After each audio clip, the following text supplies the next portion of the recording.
The tragedy of Darth Plagueis the Wise is obviously one of the most famous details to come out of the prequel trilogy, being the catalyst that pushed Anakin over the edge into becoming Darth Vader. But most fans wouldn't actually know what the real tragedy was unless they read the Darth Plagueis novel by James Luceno. While the book is now part of Legends and thus not canon, it's arguably one of, if not the best Star Wars books ever written. I personally like to think of it as Episode 0.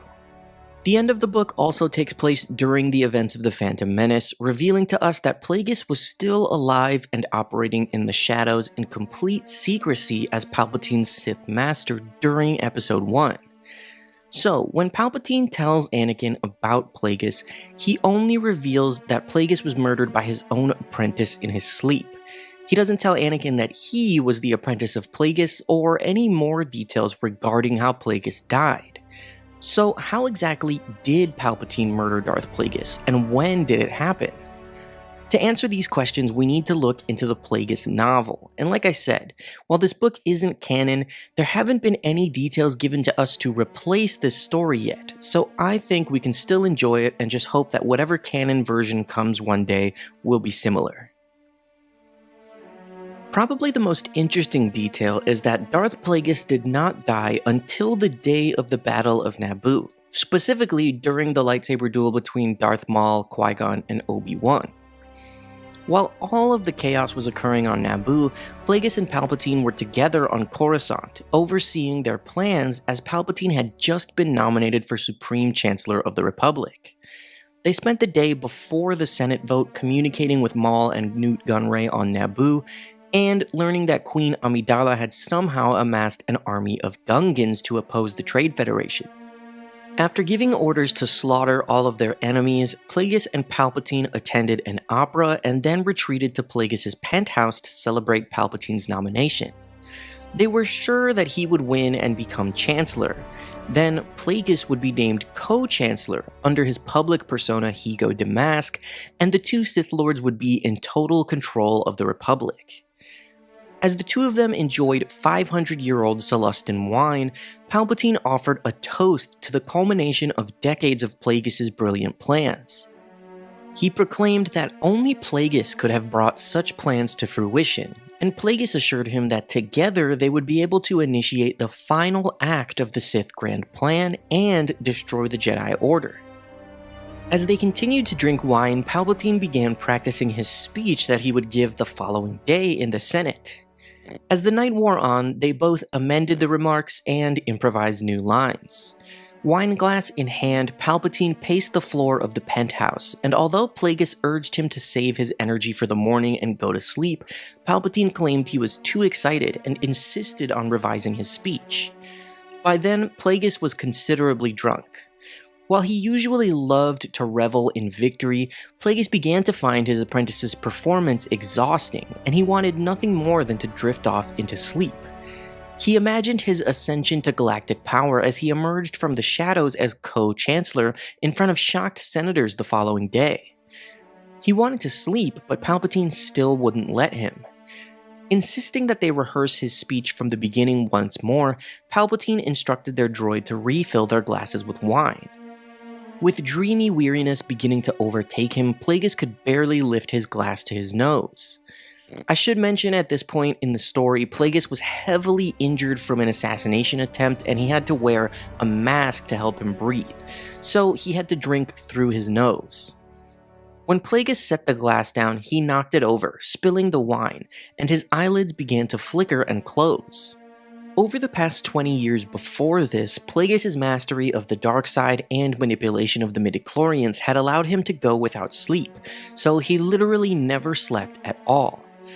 But as he began to fall unconscious on that night, his transpirator mask began to click and stutter as his breathing slowed, since it had never had to function for him in a state of sleep before. A few meters away, Palpatine came to an abrupt halt, staring at his master for a long moment as though he was making up his mind about something. Then he set down his glass and retrieved his cloak, and began walking towards the door. But he stopped before he reached it. He turned back to Plagueis and stretched out with the Force, and a look of sinister purpose contorted Palpatine's face. the dark side whispered to him that his election was assured, their guards were absent, and Plagueis was unsuspecting and asleep. Then Palpatine moved in a blur, a web of blue lightning crackling from his fingers straight into Plagueis' breathing mask. Plagueis' eyes snapped open, and the Force gathered around him like a storm, but he didn't actually defend himself. Palpatine was shocked to realize that his master was actually challenging him, as though he believed he couldn't be killed, as if he believed he had already become immortal. So Palpatine unleashed more lightning, drawing more deeply on the dark side than he ever had before in his life. He taunted Plagueis, saying that while he had tried to end the rule of two, he would ultimately not be excused from it. That he had trained the most powerful Sith Lord of all time in Palpatine, but had forgot to leave a place for himself. Plagueis managed to stand for a moment as if to defend himself, but fell backward onto the couch as Palpatine raised his hands and delivered more bolts of lightning. Palpatine laughed and told Plagueis that he had lost the day he decided to train him as his apprentice. He said that yes, Plagueis was his teacher, but he was never his master. He said that he had clouded Plagueis' mind for all the years they had known each other, and he never intended to share any power with Plagueis as Supreme Chancellor. All he needed was to learn what he could from Plagueis, nothing more. Palpatine proclaimed himself the genuine Sith Master and the Sithari of prophecy. He told Plagueis to rest easy and said that he would be proclaimed Emperor eventually. The Sith would have their revenge and he would rule the galaxy alone. Then, Plagueis slid to the floor and rolled face down and died. With his master dead, Palpatine approached the window and stared out at the city planet of Coruscant as a tremor took hold of the planet, and he felt the power of the dark side flow through him as he became the single Sith Lord in Darth Bane's line.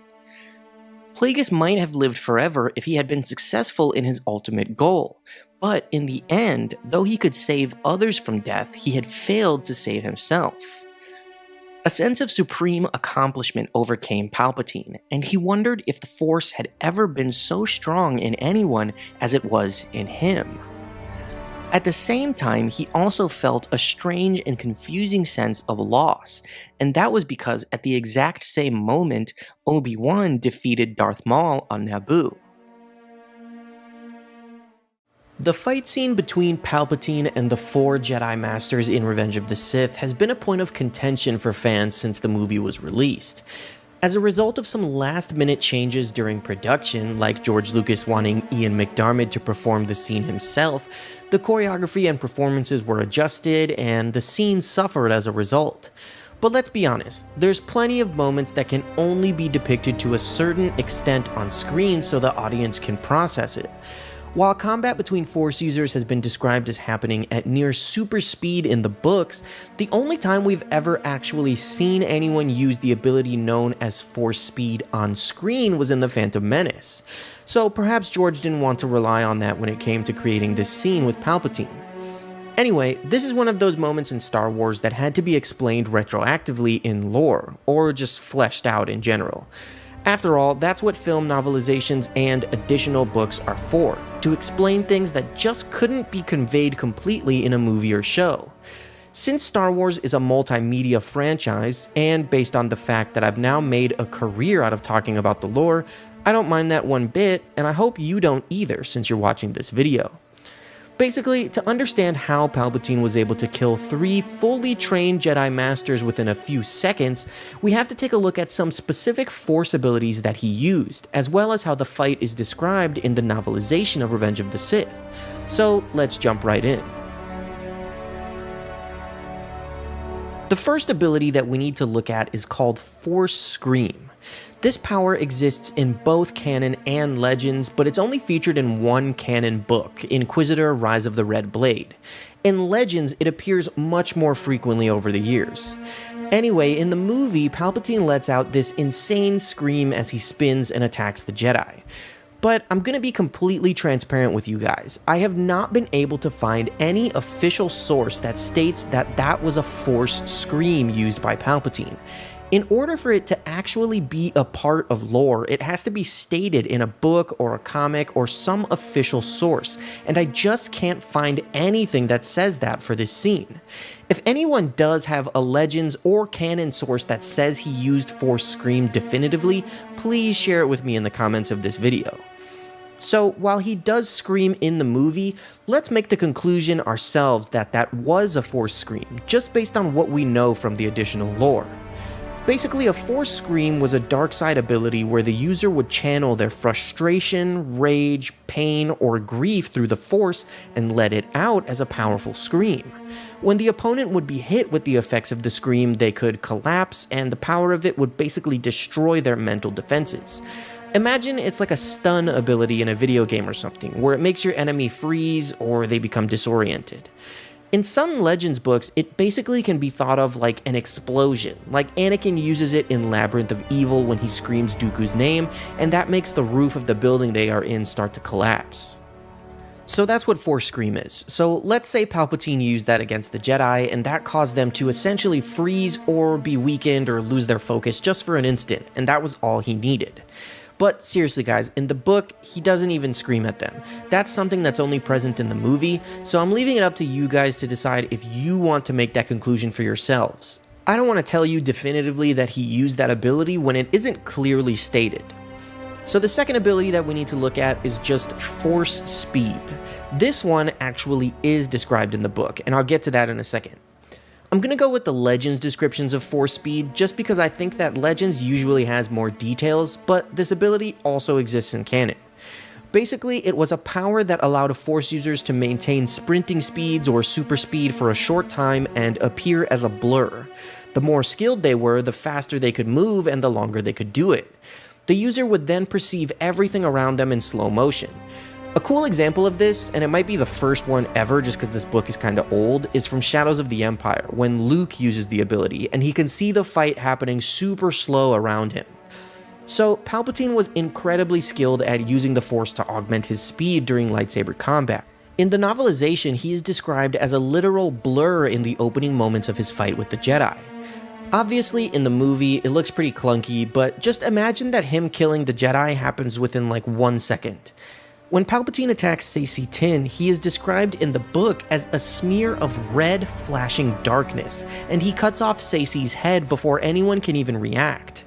Then, as Saesee's corpse hits the floor, Palpatine was able to stab Agen Kolar right through the forehead immediately as Kit Fisto and Mace Windu just watched. It happened so quickly that they couldn't even react. Palpatine was just a blur of red light. By the time that Kit and Mace Windu brought their lightsabers to guard and were ready to duel, Palpatine had already killed Saesee and Agen. The book states that Palpatine's power began to gather around him until the Force itself shimmered with darkness.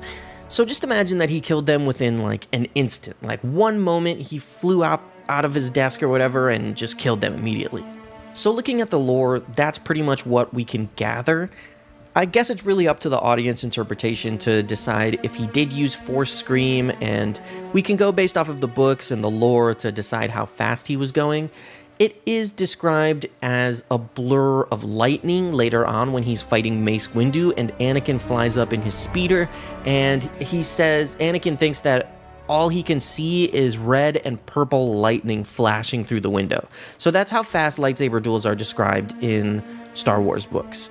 The Jedi and the Sith and any Force user, they are, almost like superhuman when they're using the Force like that. So imagine them moving at super speed, like think of like the Flash or something, or Quicksilver from the X-Men. That's how fast that they are described to be moving in the books. So when Palpatine started fighting the Jedi, just imagine him as a blur, jumping out one instant, like boom, boom, boom. He takes out all 3 of those Jedi and starts fighting Mace Windu, and that all happens within a few seconds. Obviously, it's gonna look clunky in the movie because they have to make it so we can perceive what's going on, and that scene could have been done better. If you haven't seen the test footage of what the scene was originally going to be, it's much better. Even the way he kills the Jedi is much quicker. It doesn't look like they just kind of stand still and let him stab them or whatever. In the test footage, he kind of whips around and like hits one on the back and then hits one on the stomach, like boom, boom, like very quickly, and they both just go down. That's really the description I wanted to get. I wanted to be transparent with you guys and not say, yes, he used Force Scream, because that's not really stated anywhere in the book. He doesn't even scream in the novelization. But like I said, if anyone knows anywhere that it is stated that he used Force Scream and that affected the Jedi Masters, please let me know, because I would love to be able to know definitively that he used that ability. I just wanted to be completely honest with you guys and let you build your own conclusions, because I don't want to seem misleading and say this is stated in the lore when it's really not. I think that's a slippery slope of when you can just start to make anything up and say, yeah, this is canon, this is legends, blah, blah, blah. And I don't want to do that. Palpatine's return after the events of Return of the Jedi is probably one of the most controversial and divisive things in all of Star Wars. Even though it also happened in the expanded universe in the Dark Empire comics, some fans really take issue with him also being resurrected in canon in The Rise of Skywalker. Although I'm not really sure if you can call it a resurrection, since he didn't actually ever die. Anyway, the fans that dislike his return would argue that it cheapens and diminishes not only Anakin's turn back to the light side and him sacrificing his life to save Luke, but that it diminishes Anakin's entire story as the Chosen One in the first 6 movies. Anakin was supposed to restore balance to the Force and destroy the Sith, and if Palpatine never died, then that means that Anakin failed. But does it really? I'll give my take on all of that at the end of this video. What I'd like to focus on is what Palpatine thought of Anakin betraying him, because there's actually some really interesting lore available to us in the canon book, Secrets of the Sith. The book is written by Palpatine, so this lore comes from his perspective while he was writing in his journal and different documents on Exegol. This reveals why he canonically thought that Anakin's death was completely pointless. So this comes from the section of the book where Palpatine writes about Anakin Skywalker. None in the galaxy has ever proved my equal in the power of the dark side, but in matters of the Force, there is one bloodline that cannot be ignored, the Skywalkers. My most powerful apprentice, Darth Vader, was born a Skywalker. Though his darkness was feared across the galaxy, there remained a loathsome spark of light buried within him that he failed to smother. Young Anakin Skywalker began life as nothing more than a slave on the desert world of Tatooine, but the boy was blessed with a power unrivaled by any except my own. Anakin was believed by the Jedi to be a Vergence, an entity surrounded by a rare concentration of Force energy. They even convinced themselves that the child was the Chosen One, described in an ancient Jedi prophecy. So certain were they that Anakin would bring balance to the Force, they failed to consider what that might truly mean. As Anakin's powers intensified, so did his emotions. He wanted more than his feckless order could offer him. I planted seeds of doubt in his mind about the Jedi and their dogma, but it was not doubt that would lead young Skywalker to abandon the Jedi path. It was love and the fear of losing it. Though romantic entanglements were long forsaken by the Jedi, Anakin entered a forbidden union with a senator from Naboo named Padme Amidala. Unsettling premonitions of his pregnant wife's demise troubled the boy. He was willing to do anything to prevent that future from unfolding, and I was there to offer him a solution. Revealing my true nature to young Skywalker, I presented the dark side as the only path to ensuring his beloved's survival. He submitted himself to me, a Jedi no longer, and rose as my new Sith apprentice, Darth Vader. At my command, he turned against the Jedi Order. He massacred his brethren at their own temple, giving no quarter. He had returned balance to the Force indeed, by drowning out the light and freeing the darkness. But Lord Vader would have no time to revel in his triumph. Struck down by his former Jedi Master Obi-Wan Kenobi on Mustafar, he was left burned and mutilated. Though I managed to salvage his broken body and sustain his life, he would soon come to wish that I had not. Upon my command, Vader's broken frame was remade, fitted with cybernetic parts and sheathed in an obsidian armor. He re-emerged as a towering symbol of the Galactic Empire's might. His rage grew, fueled by the loss of Padme Amidala, a death that I convinced Lord Vader was caused by his own hand. The grief drove him deeper into darkness and further under my control. But Lord Vader's tragic past would not stay dead. He sought the arcane secrets that might reunite him with his lost love. However, after many failures, he returned his focus to the Empire, cutting a swath of destruction across the galaxy in my name. All who rose to challenge my disciple fell by his crimson blade, until another ghost from his past returned to haunt him. Years later, Lord Vader found himself once again locked in combat with Obi-Wan Kenobi. My apprentice redeemed his past failure and struck down his former master, but he soon discovered that Kenobi had taken on a new apprentice, Luke Skywalker, a young boy strong in the Force whom Vader would soon learn was his own son. Lord Vader had believed his child had died with Padme. It was the fear, pain, and suffering stemming from that loss that powered him for so long. But now a different emotion began to surface within him, one he had not experienced in ages: love. His fear of losing his wife had pushed him toward the dark side. To save his son, he would choose a different path. Lord Vader turned against the darkness and betrayed his true master. Anakin Skywalker was reborn, just in time to die, his pathetic display costing him his own life. And all for nothing. Vader was gone, but the Sith would return. The rebel fools believed I could be killed, that the ways of the Sith would die along with me. So I let them cling to hope, like the pathetic creatures they are, desperately grasping for the light just beyond their reach. But darkness is eternal. Unlike the light, it cannot be extinguished. It will always find a way to rise again, and I, Darth Sidious, have risen with it. My old empire crumbled, undone by the weakness and betrayal of those beneath me. Yet those who worshipped the Sith, who exalted the dark side of the Force, lived on. In the shadows of the unknown regions, they grew ever stronger. In my name, they prepared to strike back, to vanquish those who sought to end my reign, to unleash my righteous vengeance. As the Empire perished, I was born again, my consciousness transferred into a new body on Exegol. Alas, even after years of experimentation, the cloning techniques employed by my acolytes of the Sith Eternal were inadequate. They could not create a vessel capable of containing my unfathomable power. Though my soul remained complete, the flesh designed to house it began to fail. To continue my plans for total galactic domination, I would need a form worthy of my might. It was clear that this defective mortal shell would not be enough. My new body's deformities were severe.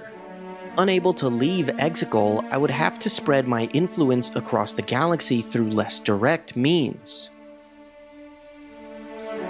So I really enjoyed reading that from Palpatine's perspective in first person, and I really like that this book, Secrets of the Sith, is supposed to be written by him, and it's him going over all the powers of the dark side and the history of the Sith and stuff like that.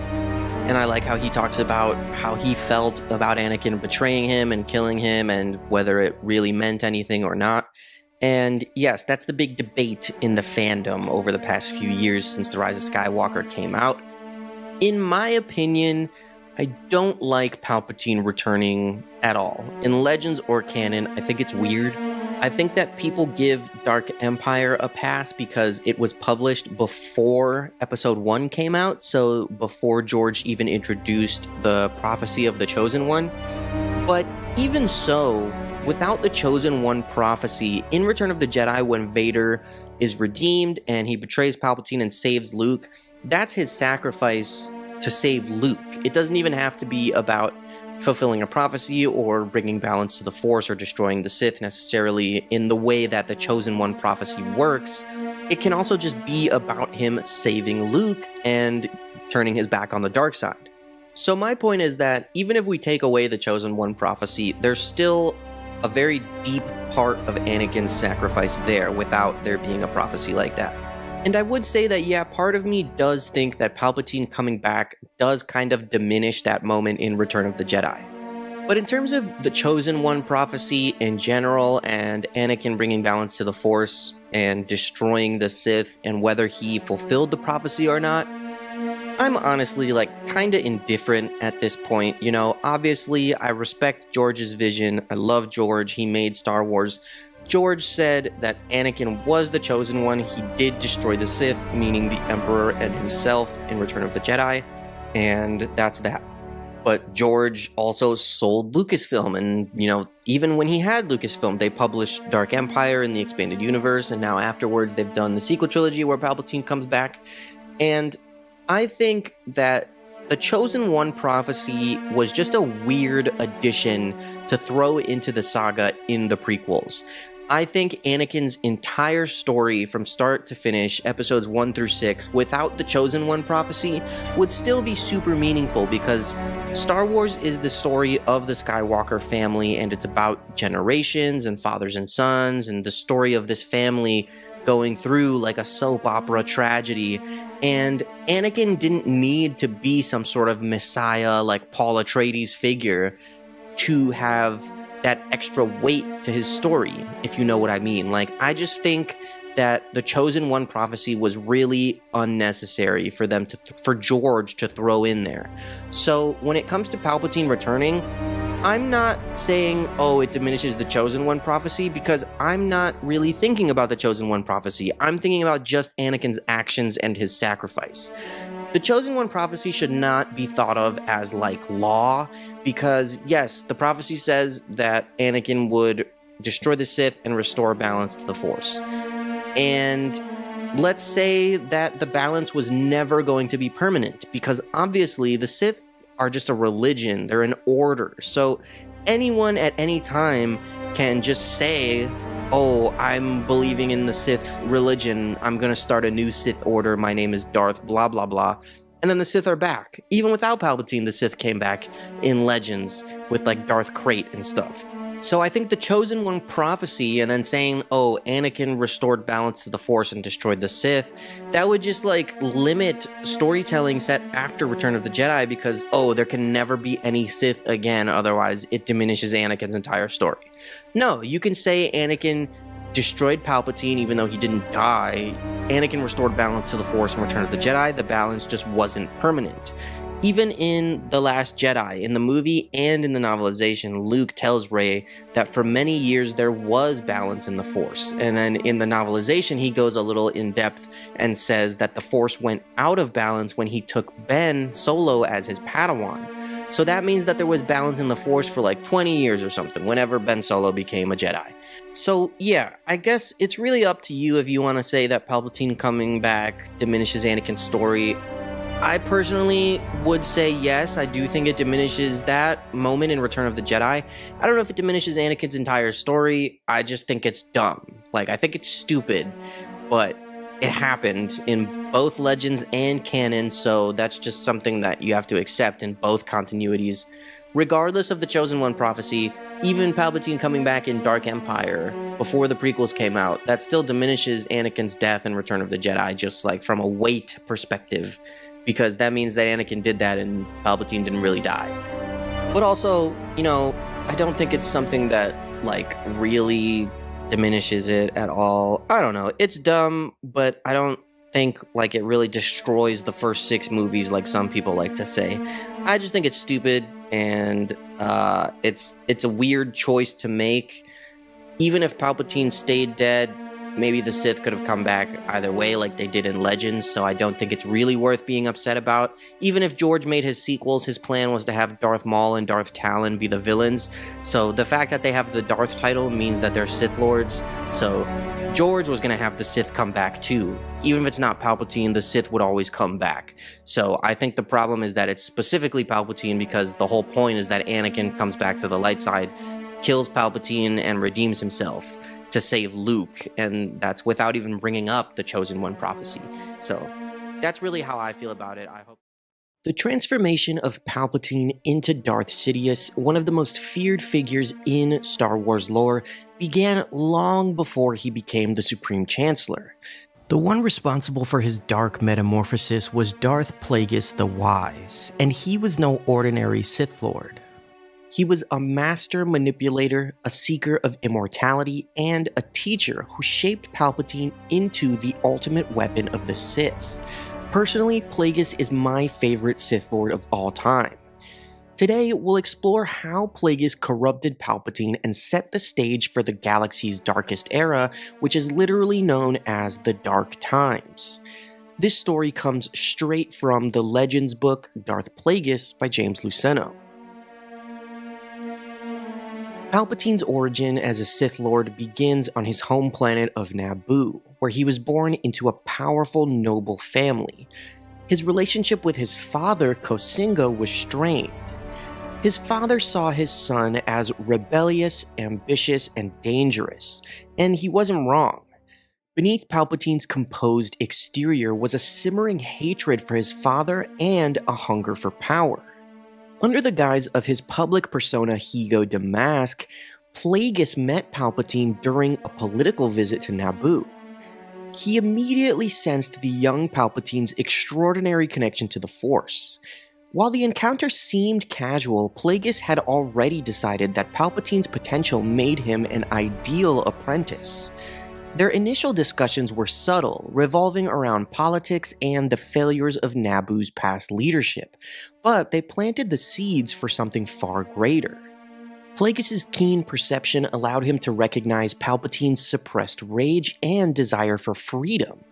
He noted how the young man's mind worked, calculating, ambitious, and ruthless when necessary. Unlike other Sith Lords who sought apprentices through brute strength or overt aggression, Plagueis focused on intellect and control.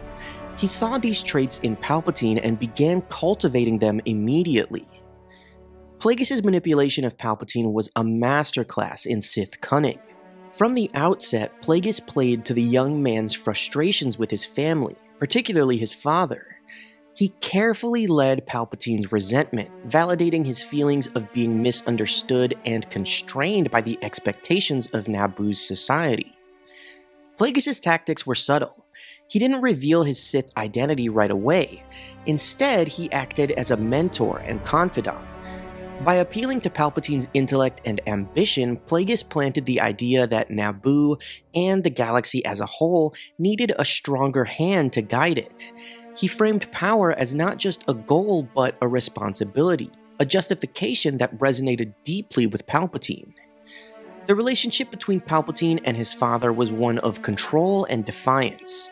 Kosinga treated his son as a liability, constantly belittling him and threatening to disown him. These actions only fueled Palpatine's anger and his dormant power in the dark side. Plagueis, recognizing the young man's inner turmoil, encouraged him to embrace his hatred and see it as a source of strength. One of Plagueis' most effective tools was his ability to create an environment where Palpatine felt both empowered and indispensable. Plagueis praised his insights, challenged him intellectually, and gave him opportunities to prove himself. Over time, Palpatine came to see Plagueis as the only person who truly understood him. The turning point came aboard the Palpatine family's starship. During a heated confrontation, Palpatine's rage erupted. Using the Force, he slaughtered his entire family, Kosinga, his mother, and his siblings, as well as the ship's crew. For the first time, Palpatine felt truly free, unburdened by the chains of his past. When Palpatine confessed the massacre to Plagueis, the Muun did not react with shock or condemnation. Instead, he praised Palpatine for embracing his true nature and severing ties to the weak attachments that held him back. This moment solidified their bond. Plagueis used the event to reinforce Sith philosophy, teaching Palpatine that power was the only path to freedom and control. This act of murder also marked Palpatine's first real step towards the dark side. The emotions he felt, anger, hatred, and ultimately satisfaction, were all tied to the Sith's view of the Force. Plagueis seized on this, using it as a teaching moment to deepen Palpatine's connection to the dark side. As their partnership deepened, Plagueis introduced Palpatine to the greater Sith plan, the eventual destruction of the Jedi and the complete takeover of the galaxy. Plagueis' teachings focused not just on power, but on the manipulation of the Force itself, including experiments with midichlorians to cheat death and create life. These lessons fascinated Palpatine, who absorbed them with a mix of reverence and ambition. Plagueis' philosophy revolved around the idea that the Sith could become more than mortal. He believed the Force could be controlled, even bent to the will of a true master. Palpatine, always eager to surpass his mentor, became obsessed with these concepts. He began to see the Jedi not just as enemies, but as obstacles to the Sith's rightful dominance. Palpatine's transformation reached its climax when Plagueis bestowed upon him the Sith name Darth Sidious. This marked his complete rejection of his former identity and his total allegiance to the dark side. But even as an apprentice, Sidious's ambitions began to outgrow his master's. Plagueis believed he could control his apprentice and circumvent the Sith tradition of the Rule of Two, which dictated that the apprentice would eventually overthrow the master. But Sidious had no intention of being controlled. As he grew in power, he secretly plotted to betray Plagueis and claim the mantle of Dark Lord for himself. The relationship between Plagueis and Palpatine wasn't merely one of teacher and student, it was deeply philosophical. Plagueis saw in Palpatine a kindred spirit, someone who could understand the true nature of the Force and the Sith's role in the galaxy. They discussed everything from the failures of democracy to the potential for immortality, building a shared vision for the future. Plagueis often spoke of the Sith's history, recounting the triumphs and failures of past masters. These lessons weren't just about power, they were about legacy. He made Palpatine see himself as part of something greater, a lineage of darkness that stretched back millennia. This sense of purpose solidified Palpatine's commitment to the Sith cause. The relationship between Darth Plagueis and Palpatine is a chilling example of manipulation, ambition, and betrayal. Plagueis' teachings gave rise to a Sith Lord who would go on to execute the Grand Plan, dismantling the Republic and destroying the Jedi Order, proclaiming himself the Sithari of prophecy. While Plagueis sought to cheat death, it was Palpatine who ultimately ensured his master's end, killing him in his sleep. This act of treachery completed Palpatine's transformation and set him on a path to becoming Emperor. Through their story, we see how the Sith's pursuit of power consumes everything, even the bonds between master and apprentice. Plagueis' legacy lived on in Sidious, who would shape the galaxy's fate for decades to come. The mastermind behind galactic events for decades, Palpatine manipulated the Skywalker family to do his bidding as he ensured the revenge of the Sith and the destruction of the Jedi. As the Sith Lord Darth Sidious, he was able to convert Anakin Skywalker to the dark side, and he attempted to do the same thing with Anakin's son, Luke.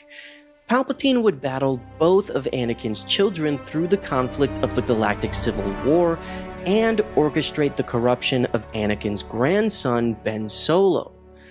During his time on Exegol after his death on the second Death Star, Palpatine's spirit was contained within a clone body that could barely hold his power. Across the years and leading up to the events of Episode 9, he wrote down his thoughts and knowledge in the book that became The Secrets of the Sith, including an entire section about the Skywalker family. It's very interesting because he shared what he thought about each of them, and even showed respect when it was due. So let's jump into the canon book Secrets of the Sith to learn what Palpatine thought of every single Skywalker. None in this galaxy has ever proved my equal in the power of the dark side. But in matters of the Force, there is one bloodline that cannot be ignored: the Skywalkers. My most powerful apprentice, Darth Vader, was born a Skywalker. Though his darkness was feared across the galaxy, there remained a loathsome spark of light buried within him that he failed to smother. Young Anakin Skywalker began life as nothing more than a slave on the desert world of Tatooine, but the boy was blessed with a power unrivaled by any except my own. Anakin was believed by the Jedi to be a Vergence, an entity surrounded by a rare concentration of Force energy. They even convinced themselves that the child was the Chosen One, described in an ancient Jedi prophecy. So certain were they that Anakin would bring balance to the Force, they failed to consider what that might truly mean. As Anakin's powers intensified, so did his emotions. He wanted more than his feckless order could offer him. I planted seeds of doubt in his mind about the Jedi and their dogma, but it was not doubt that would lead young Skywalker to abandon the Jedi path, it was love and the fear of losing it. Though romantic entanglements were long forsaken by the Jedi, Anakin entered a forbidden union with a senator from Naboo named Padme Amidala. Unsettling premonitions of his pregnant wife's demise troubled the boy. He was willing to do anything to prevent that future from unfolding, and I was there to offer him a solution. Revealing my true nature to young Skywalker, I presented the dark side as the only path to ensuring his beloved's survival. He submitted himself to me, a Jedi no longer, and rose as my new Sith apprentice, Darth Vader. At my command, he turned against the Jedi Order. He massacred his brethren at their own temple, giving no quarter. He had returned balance to the Force indeed, by drowning out the light and freeing the darkness. But Lord Vader would have no time to revel in his triumph. Struck down by his former Jedi Master Obi-Wan Kenobi on Mustafar, he was left burned and mutilated. Though I managed to salvage his broken body and sustain his life, he would soon come to wish I had not. Upon my command, Vader's broken frame was remade, fitted with cybernetic parts and sheathed in obsidian armor. He re-emerged as a towering symbol of the Galactic Empire's might. His rage grew, fueled by the loss of Padme Amidala, a death that I convinced him was caused by his own hand. The grief drove him deeper into darkness, and further under my control. But Lord Vader's tragic past would not stay dead. He sought the arcane secrets that might reunite him with his lost love. Building a castle on Mustafar, the site of his greatest defeat, Vader attempted to use the Aeon engine to cross the veil between life and death. But his journey to retrieve Padme's spirit would prove an unsuccessful distraction. Returning his focus to the Empire, Lord Vader cut a swath of destruction across the galaxy in my name. All who rose to challenge my disciple fell by his crimson blade, until another ghost from his past returned to haunt him. Years later, Lord Vader found himself once again locked in combat with Obi-Wan Kenobi. My apprentice redeemed his past failure and struck down his former master, but he soon discovered that Kenobi had taken on a new apprentice, Luke Skywalker, a young boy strong in the Force whom Vader would soon learn was his own son. Lord Vader had believed his child had died with Padme. It was the fear, pain, and suffering stemming from that loss that powered him for so long. But now a different emotion began to surface within him, one he had not experienced in ages: love. His fear of losing his wife had pushed him toward the dark side. To save his son, he would choose a different path. Lord Vader turned against the darkness and betrayed his true master. Anakin Skywalker was reborn, just in time to die, his pathetic display costing him his own life, and all for nothing. Vader was gone, but the Sith would return. The Skywalker legacy has long been tied to the Force through ancient prophecies and their bloodline's undeniable potential. My most powerful apprentice, Darth Vader, proved incapable of fulfilling his destiny with the dark side, but I have continued to watch the generations that followed him with great interest. A self-appointed Jedi Master, the great Luke Skywalker wasted his life attempting to rebuild the fallen Jedi Order. That pathetic dream was shattered when Skywalker's prized pupil, his nephew Ben Solo, turned against the Order's teachings and cut down his fellow students. Skywalker wallowed in self-pity, fleeing into seclusion and abandoning the ways of the Force. His exile allowed me to set in motion the plans for my return. Yet, if not for Luke Skywalker, perhaps none of my efforts would have been necessary. It was he, as a young rebel pilot many years ago, who destroyed the Empire's first orbital battle station, the Death Star. It was he who was trained by exiled Jedi Masters Obi-Wan Kenobi and Yoda to harness the powers of the Force, in hopes the boy might rise against me. And it was he who resisted my influence, turning his back on the dark side and the chance to rule the galaxy as my new apprentice. Skywalker would have been struck down for his insolence if not for the duplicitous actions of his father, Lord Vader. How fitting then that Skywalker would ultimately give his own life in battle against the child whose soul he failed to save, Ben Solo, the boy who had become Kylo Ren. Luke Skywalker was not the only offspring of Lord Vader to stand against me. His twin sister, Leia Organa, was secreted away as an infant and raised as royalty on the planet Alderaan. She learned the art of diplomacy from her adopted father, a Republic traitor named Bail Organa. Those skills were wasted fostering a rebel alliance to oppose my rule. If Leia had proved to be as strong in the Force as her father and brother before her, perhaps I could have turned her to the dark side. But Lord Vader's betrayal ensured that would not come to pass. Instead, she chose a path far less rewarding. Yet, as a leader in the Resistance, Leia managed to become a constant thorn in the side of the First Order. Even with her brother dead and her son devoted to the dark side, the Princess of Alderaan continues to disrupt my plans. But her foolish acts will always be in vain. Her will may be strong, but I have great experience bringing Skywalkers to heel. Young Ben Solo possessed what all masters live to see: raw, untamed power. But a great conflict raged within the boy as well. Not only did his inner turmoil make him heir apparent to his grandfather, Darth Vader, it also made him the perfect pawn. Using Snoke as my proxy, I reached into the boy's mind, influencing his choices. I turned him against the new Jedi Order that was rising in my absence. I severed his bonds to his family and broke his ties to the light. Once reborn as Kylo Ren, he was mine to control. From the shadows, I shaped him into a worthy apprentice, not a true Sith, but equally powerful in the dark side. Rising to become a champion of the First Order, Kylo Ren helped spread fear in the galaxy once more. Yet, even after striking down Snoke and seizing control of the First Order, the boy remains conflicted.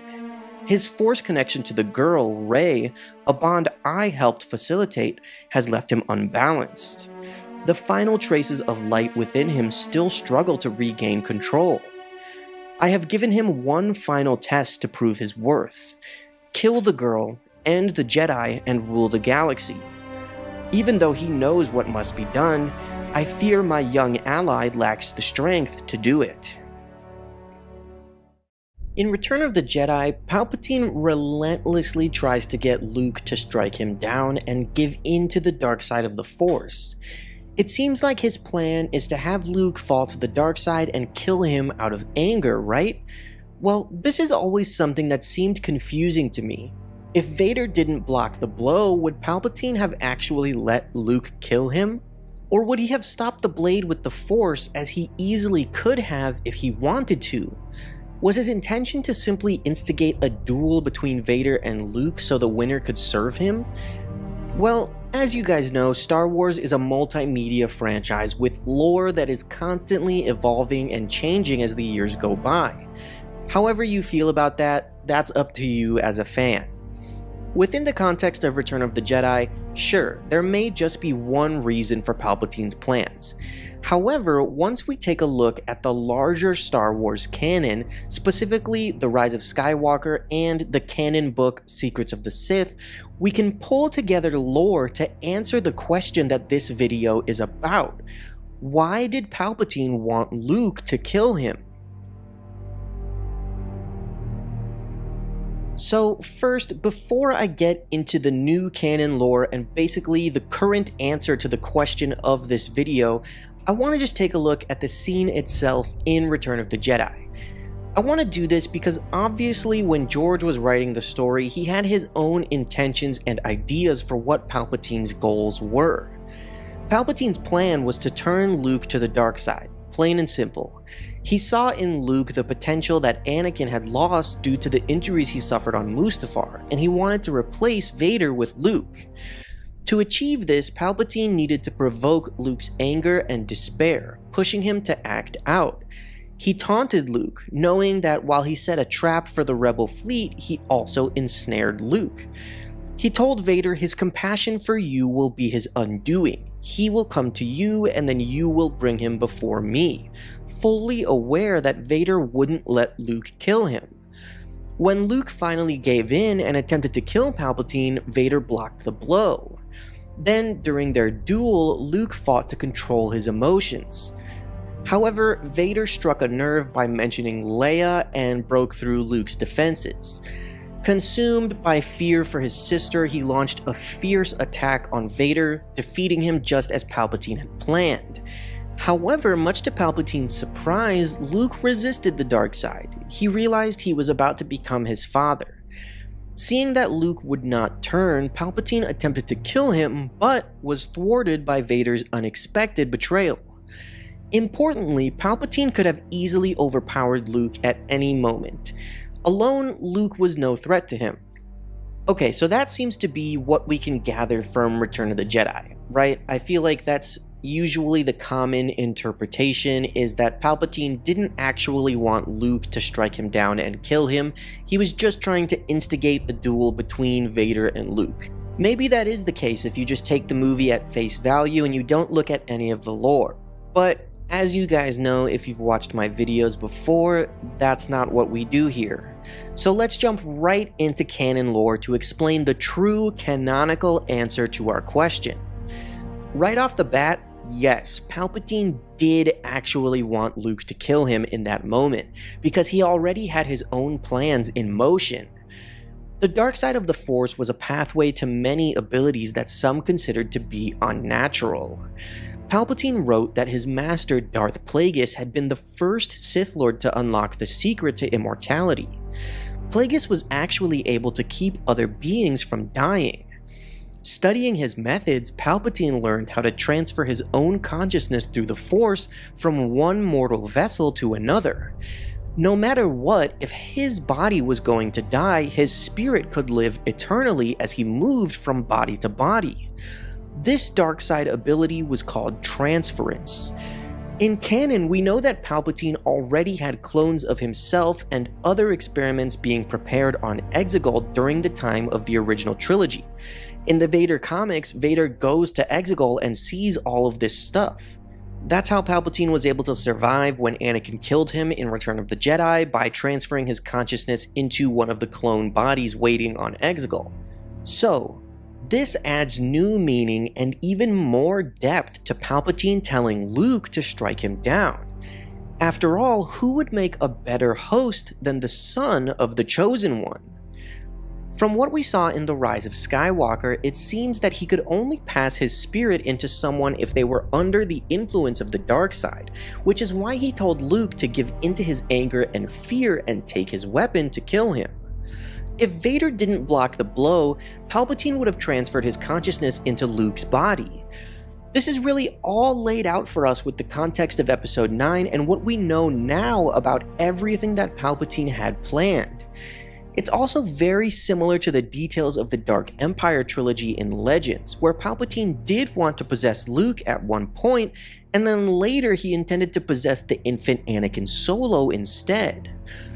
With all of this context given and transference being written into canon, now we know the real reason that Palpatine wanted Luke to kill him. It's the same reason that he wanted Rey to kill him in Episode 9. He was just looking for a new and more powerful body to possess the entire time. What's going on, guys? I hope you're all doing well. I'm not even exaggerating when I say that the lore we are going to go over in this video changes everything. It changes Star Wars. It changes Anakin's story, at least in my eyes. I'm looking at Anakin's fall and Palpatine's manipulations through a whole new lens after learning this lore. The brand new book, The Rise and Fall of the Galactic Empire, is an in-universe history book written by the character Beaumont Kin, and there is a section about Palpatine's activities as the Sith Lord Darth Sidious. After the Battle of Exegol in Episode 9, the Resistance was able to excavate the Sith Eternal Temples and found the Arcane Library, Palpatine's personal collection of Sith texts and relics that he had collected from Korriban and Dromund Kaas. In those texts, the most insane detail of Palpatine's thoughts on Anakin was revealed, changing everything about their relationship and Anakin's destiny. Apparently, Palpatine believed that Anakin was the Sithari, the prophesied individual of Sith legend that would lead the Sith to glory and save them. First, it's important to understand what the prophecy of the Sithari was. It was basically their version of the Jedi Chosen One prophecy. However, the Sith had different beliefs over what their Messiah would do for them. Whereas the Jedi selflessly believed a Chosen One would come and restore ultimate balance to the Force, the Sith believed their savior would only serve their desires and needs. Now, this book is actually the very first canon piece of content to introduce the Sithari into canon. It was originally something from Legends, so as a result, there's very little canon information about the Sithari prophecy itself. Literally only what is in this book. In order to get a better understanding, we need to look at the Legends information and assume that it's relatively similar in canon. In Legends, the actual prophecy itself was, the Sithari will be free of limits. The Sithari will lead the Sith and destroy them. The Sithari will raise the Sith from death and make them stronger than before. Sometime after 27,700 BBY, the Sithari became the subject of a legend and prophecy of one who would save the Sith and remake them stronger than ever. The Sithari then came to be regarded as the ultimate Sith Lord, free of all restrictions and a perfect being. Many Sith, such as Darth Tenebris, considered Darth Bane to be the Sithari.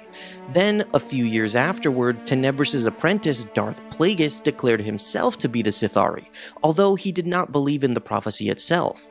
Ultimately, while killing Plagueis in his sleep, Palpatine, as Darth Sidious, declared himself to be the Sithari. But remember, all of that specific information is just from Legends. A lot of it is from the Darth Plagueis book, which is not canon. That's just some of the stuff that we know about the Sithari prophecy around the time of the Skywalker saga. Now, let's jump into the new canon lore surrounding Palpatine and Anakin. The notion that Palpatine rose to power, then destroyed the Jedi Order and the Republic simply to become Emperor and rule the galaxy makes a great deal of sense, but also suffers from the assumption that that form of power was all Palpatine wanted. But the power of an Emperor was not eternal. Palpatine could sit on the throne for decades, but eventually he would die and the Empire would pass to another. Thus, we must understand the potential underlying element to his Sith studies. Palpatine did not simply want to rule the galaxy, he wanted to rule it forever. He had no interest in having a reign that expired at the end of his life. Should we perhaps wonder if everything Palpatine did as Senator, Supreme Chancellor, and Emperor was designed to provide him with the time, safety, security, and resources to pursue his actual goal, discovering the secrets of immortality? We must wonder if Palpatine saw the Empire as a means to an end, the easiest way to ensure he was free to discover eternal life without distraction. Sometime after the rise of the Empire, Palpatine spent years gathering relics from ancient Sith worlds, which were found after the Battle of Exegol. Some of these texts, written or annotated by Palpatine himself, mention his apprentices. When the time came, Palpatine disposed of Count Dooku in favor of the younger and more powerful Anakin Skywalker. But what did Palpatine want to use that power for? Palpatine may have appeared to adhere to the Sith Rule of Two, a doctrine that ensured there could only be two Sith Lords in existence at a time, a Master and Apprentice. But it is highly unlikely, perhaps even impossible, to think that Palpatine wanted to train Anakin so he could one day be overthrown. Now here is where we jump into the first canon mention of the Sithari prophecy, and therefore this is all new information. In ancient texts, both the Jedi and Sith referenced a prophesied individual. Sith writings made mention of the coming of the Sithari, a being born of the Force itself who would wield tremendous power. So that specifically is a new addition to the Sithari in canon. In Legends, it was never said that the Sithari would be conceived by the Force. That was something that was only stated about the Jedi Chosen One. Anyway, the Sith believed that the Sithari would lead them to glory. The full prophecy isn't revealed here in this canon book, so it seems to be different from the Legends version I mentioned earlier. Now, here's where it gets very interesting. It appears, both from tales within the Jedi Order during the last days of the Republic and from scrolls retrieved from Exegol, that both the Jedi and Sith believed their prophesied individual to be Anakin Skywalker. Anakin was trained as a Jedi, heralded as their chosen one, before becoming the Sith Lord Darth Vader. According to the files on the Sithari prophecy that were excavated from Exegol, a scroll speaking of the Sithari was annotated by Palpatine himself, where he wrote that he believed Anakin was the Sithari. Thus, it is very likely that the main reason Palpatine focused on Anakin, manipulating him and grooming him to one day become his apprentice, was because he believed him to be the Sithari, who held the power of unlocking immortality through the dark side. After killing Mace Windu, Darth Sidious turned and regarded Anakin Skywalker. Finally, the supposed Chosen One, who had come from Tatooine as a boy standing at a vergence in the Force, trained as a Jedi Padawan burning with raw power, had arrived exactly where Sidious needed him to be. Anakin Skywalker was completely isolated, unable to ever return to the Jedi Order after serving as an accomplice to the murder of Mace Windu. In desperation, Anakin had sacrificed everything, perfectly walking in the path of the Sith by destroying everything close to him. Sidious was pleased, as everything had gone exactly according to his plans. Naming his new apprentice Darth Vader, Sidious demanded that Vader demonstrate his allegiance through action, and commanded him to destroy the Jedi Temple and all those inside it. Vader performed incredibly, much to Sidious' satisfaction. The temple's younglings, knights, and masters were butchered by Vader's blade. Simultaneously, Sidious executed Order 66 through his grand army, and felt immense pleasure as the power of the dark side grew with each Jedi death. When he visited the ruins of the Jedi Temple, observing the fruits of his labors firsthand, he praised Vader's accomplishments. Sidious complimented Vader that his skills were unmatched by any Sith Lord before him, and the two parted ways, with Vader journeying to Mustafar in order to kill the Separatist Council members. Unbeknownst to the Council members or Vader, Sidious left the comm channel to Mustafar open after speaking with Newt Gunray, so he could watch the carnage himself. He was excited to see Vader arrive, as the council members' faces turned from surprise to bewilderment to fear. Sidious watched as they ran from Vader, screaming as Vader killed them one by one. Afterwards, he was greatly impressed with Vader's power, and was pleased that the conflict of the Clone Wars was finally over. At this point, Obi-Wan and Yoda had learned of their treachery and raced to confront the two Sith Lords. While Sidious was able to force his duel with Yoda to a stalemate, or in his eyes, a victory, something happened that Sidious could not have foreseen. While everything regarding the war and Anakin's turn to the dark side had gone exactly as Sidious had planned, Vader's shocking defeat on Mustafar was something he did not believe possible. Racing to Mustafar after sensing that Vader was in danger, Sidious found his apprentice badly burned and mutilated on the lava bank. As he made his way down to Vader's mangled body, Sidious wrestled with anger, disappointment, and indecision. A part of him considered leaving Vader to die there as punishment for his failure to defeat Kenobi. However, he ultimately decided that after spending the last 13 years grooming Anakin to become Sith, letting him die would simply be a waste. Returning to Coruscant, Sidious used everything at his disposal to keep Vader alive. Surprisingly, he thought that perhaps he held a sliver of affection for his new apprentice, something he had never felt for Maul or Dooku. He thought that perhaps it was due to Vader's potential in the Force, and he knew that he would never find an apprentice as powerful as Vader. To effectively replace him, Sidious knew that he would have to learn to bend the midichlorians as Darth Plagueis had, and create a being of his own design as Darth Plagueis failed to do. Sidious reasoned that those two tasks would be almost impossible, and that it would be more realistic to try to keep Vader alive. While Sidious was greatly disappointed with Vader's transformation into a cyborg encased in armor, he did find pleasure in the fact that Vader was now reborn from complete agony. Not only was the process of his transformation incredibly painful, but Vader also suffered through Padme's death. Sidious enjoyed that his new apprentice would be molded and reborn by pain and suffering, ready to herald in the age of the First Galactic Empire. During the period known as the Dark Times, when the Galactic Empire reigned across the known galaxy and the Jedi were nearly extinct, Darth Sidious, known publicly as Emperor Palpatine, amassed a collection of Sith knowledge that would come to be known as the Book of Sith.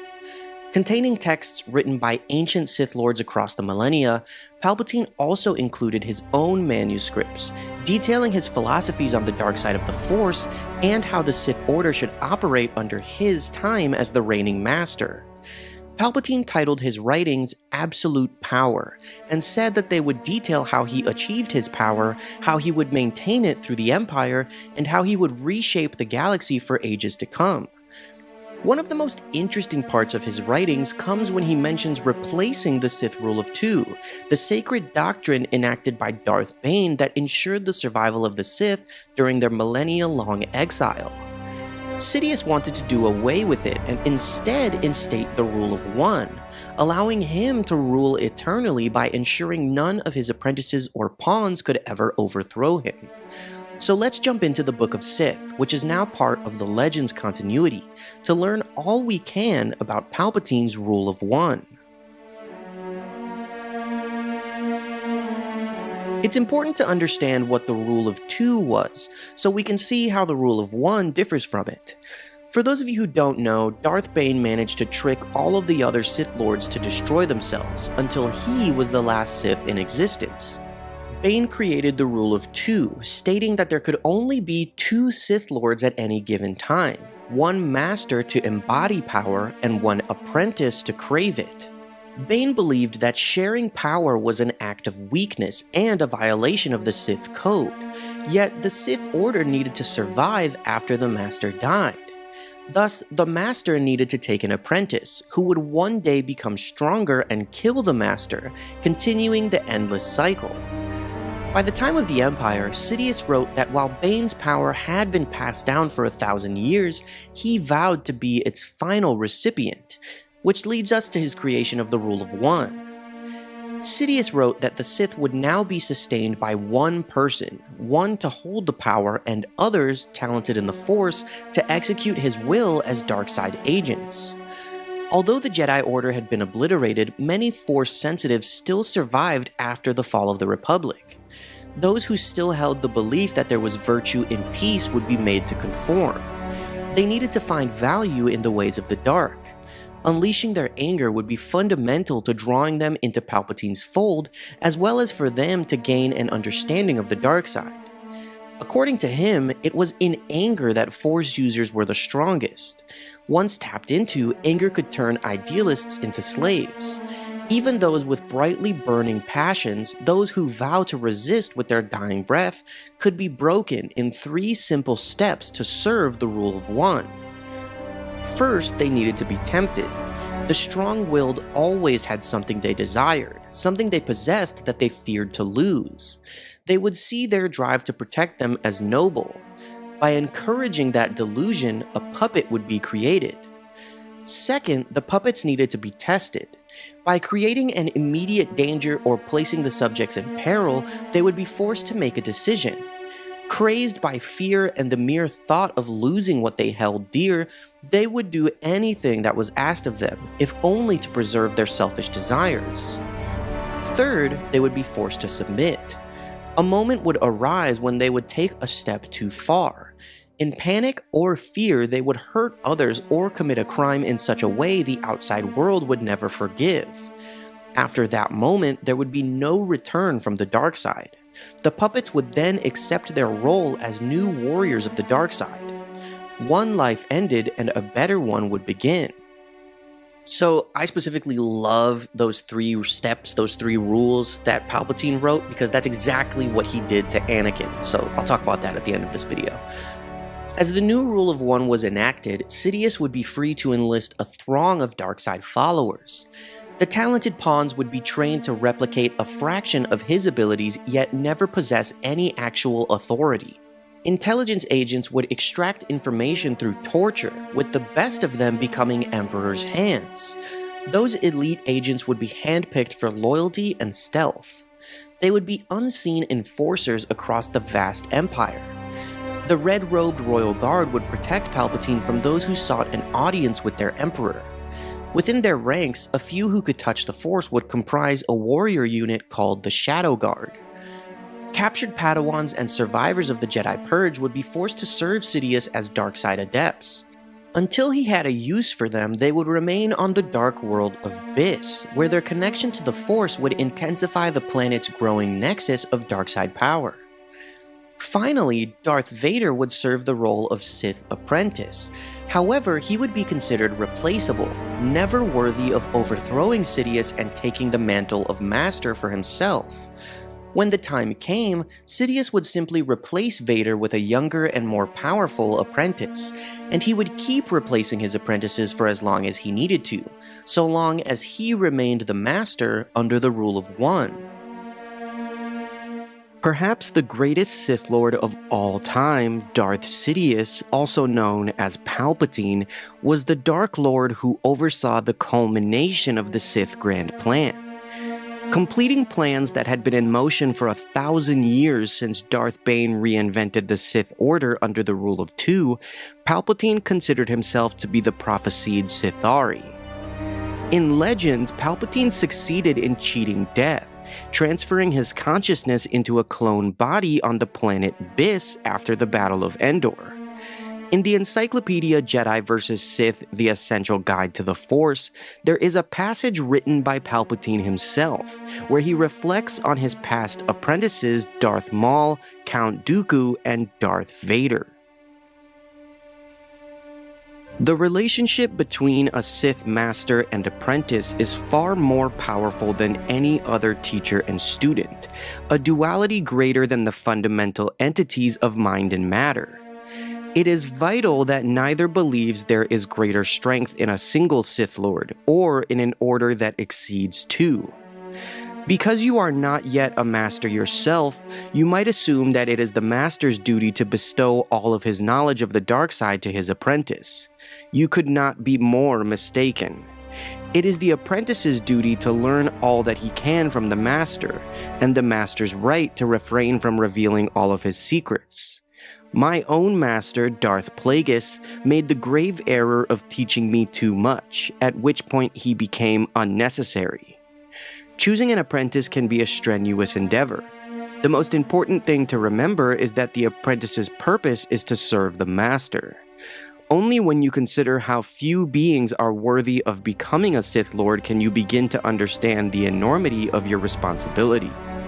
You want someone capable of carrying out your orders, but not someone who has every intention of killing you before you can accomplish your goals. And you can expect that your apprentice will come to want your life, for it is only natural for the apprentice to aspire for more. An apprentice should be ambitious, but if your own ambition is to live, you must be mindful. Choose someone as a successor and you will inevitably be succeeded. Choose someone hungrier and you will be devoured. Choose someone quicker and you won't dodge the blade at your back. Choose someone with more patience and you won't block the blade at your throat. Choose someone more devious and you'll hold the blade that kills you. Choose someone more clever and you'll never know your end. Despite these cautions, an apprentice is essential. A master without an apprentice is a master of nothing. I took inspiration from the Jedi tradition of indoctrinating Force-sensitive infants when I selected one apprentice, whom I named Darth Maul. I took him from his homeworld, Iridonia, and raised him as I would construct the perfect weapon. I trained him in numerous exotic and forbidden martial arts, disciplined him constantly, and personally applied the Sith tattoos that were evidence of his complete dedication to the dark side. Maul had but one reason for being: to exact vengeance against the Jedi Order for the decimation of the Sith ranks. Oh, how he dreamed of burning the Jedi Temple to the ground. I know, for I gave him that dream repeatedly. Maul completed his basic training several years before the Battle of Naboo, and served me well as an assassin and extension of my will. As loyal as he was, I made no effort to caution him when I first saw his death in a duel with the Jedi on Naboo, for by that time the Jedi had already become aware of their chosen one, the remarkably powerful Anakin Skywalker. I had foreseen that young Skywalker would eventually become my apprentice, but that I would have to wait for him. Ultimately, Maul was nothing more than a tool, and despite his sense of purpose, he never realized that it was not his destiny to raise the Jedi Temple. But by slaying Qui-Gon Jinn before he was in turn defeated by Obi-Wan Kenobi, that tool accomplished a different goal. He rattled the Jedi Order's long complacent attitude regarding the existence of the Sith, making many of them nervous and paranoid, and also created a path for Skywalker to be trained in the ways of the Force by Kenobi, a Jedi with relatively limited experience.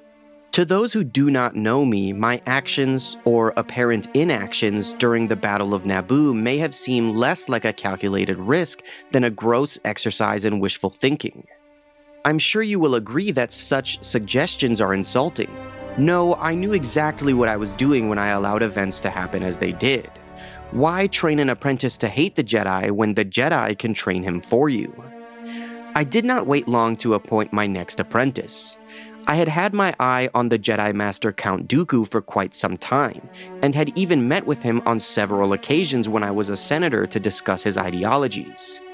Dooku's infinite charm, impeccable manners, and powers of influence were precisely what I needed to accelerate my goals for galactic conquest. Despite his many years of service to the Jedi Order, it was refreshingly easy to convince him to ally with me. Of course, it helped that I knew of his slight fascination with Sith holocrons when he was but a Jedi Padawan, and so Dooku became Darth Tyrannus. Both Tyrannus and his alter ego accomplished a great deal in the years that he served me. As Tyrannus, he arranged for the creation of the clone army for the Republic, and as Dooku, he became the leader of the Republic's opposition, the Confederacy of Independent Systems. Tyrannus also enlisted Asajj Ventress to our cause. If ever there were a Sith aspirant, it was Ventress, but her hatred of the Jedi was so intense that it frequently blinded her and made her tactless. She may have deluded herself into believing she was Tyrannus' apprentice, especially after he bestowed upon her a pair of lightsabers. Perhaps Ventress deserved them, for she was an occasionally capable warrior, nothing more or less. But as with Darth Maul, Darth Tyrannus' tenure was not indefinite. When the opportunity finally came for Anakin Skywalker to take his place beside me, it was imperative to end Tyrannus' apprenticeship. Skywalker himself did the deed, which came as a complete surprise to Tyrannus. It still amuses me that the old scoundrel never foresaw that my goals might hinge on his death. And so Anakin Skywalker, hopelessly entranced by my promise to show him the secrets of eternal life, became Darth Vader.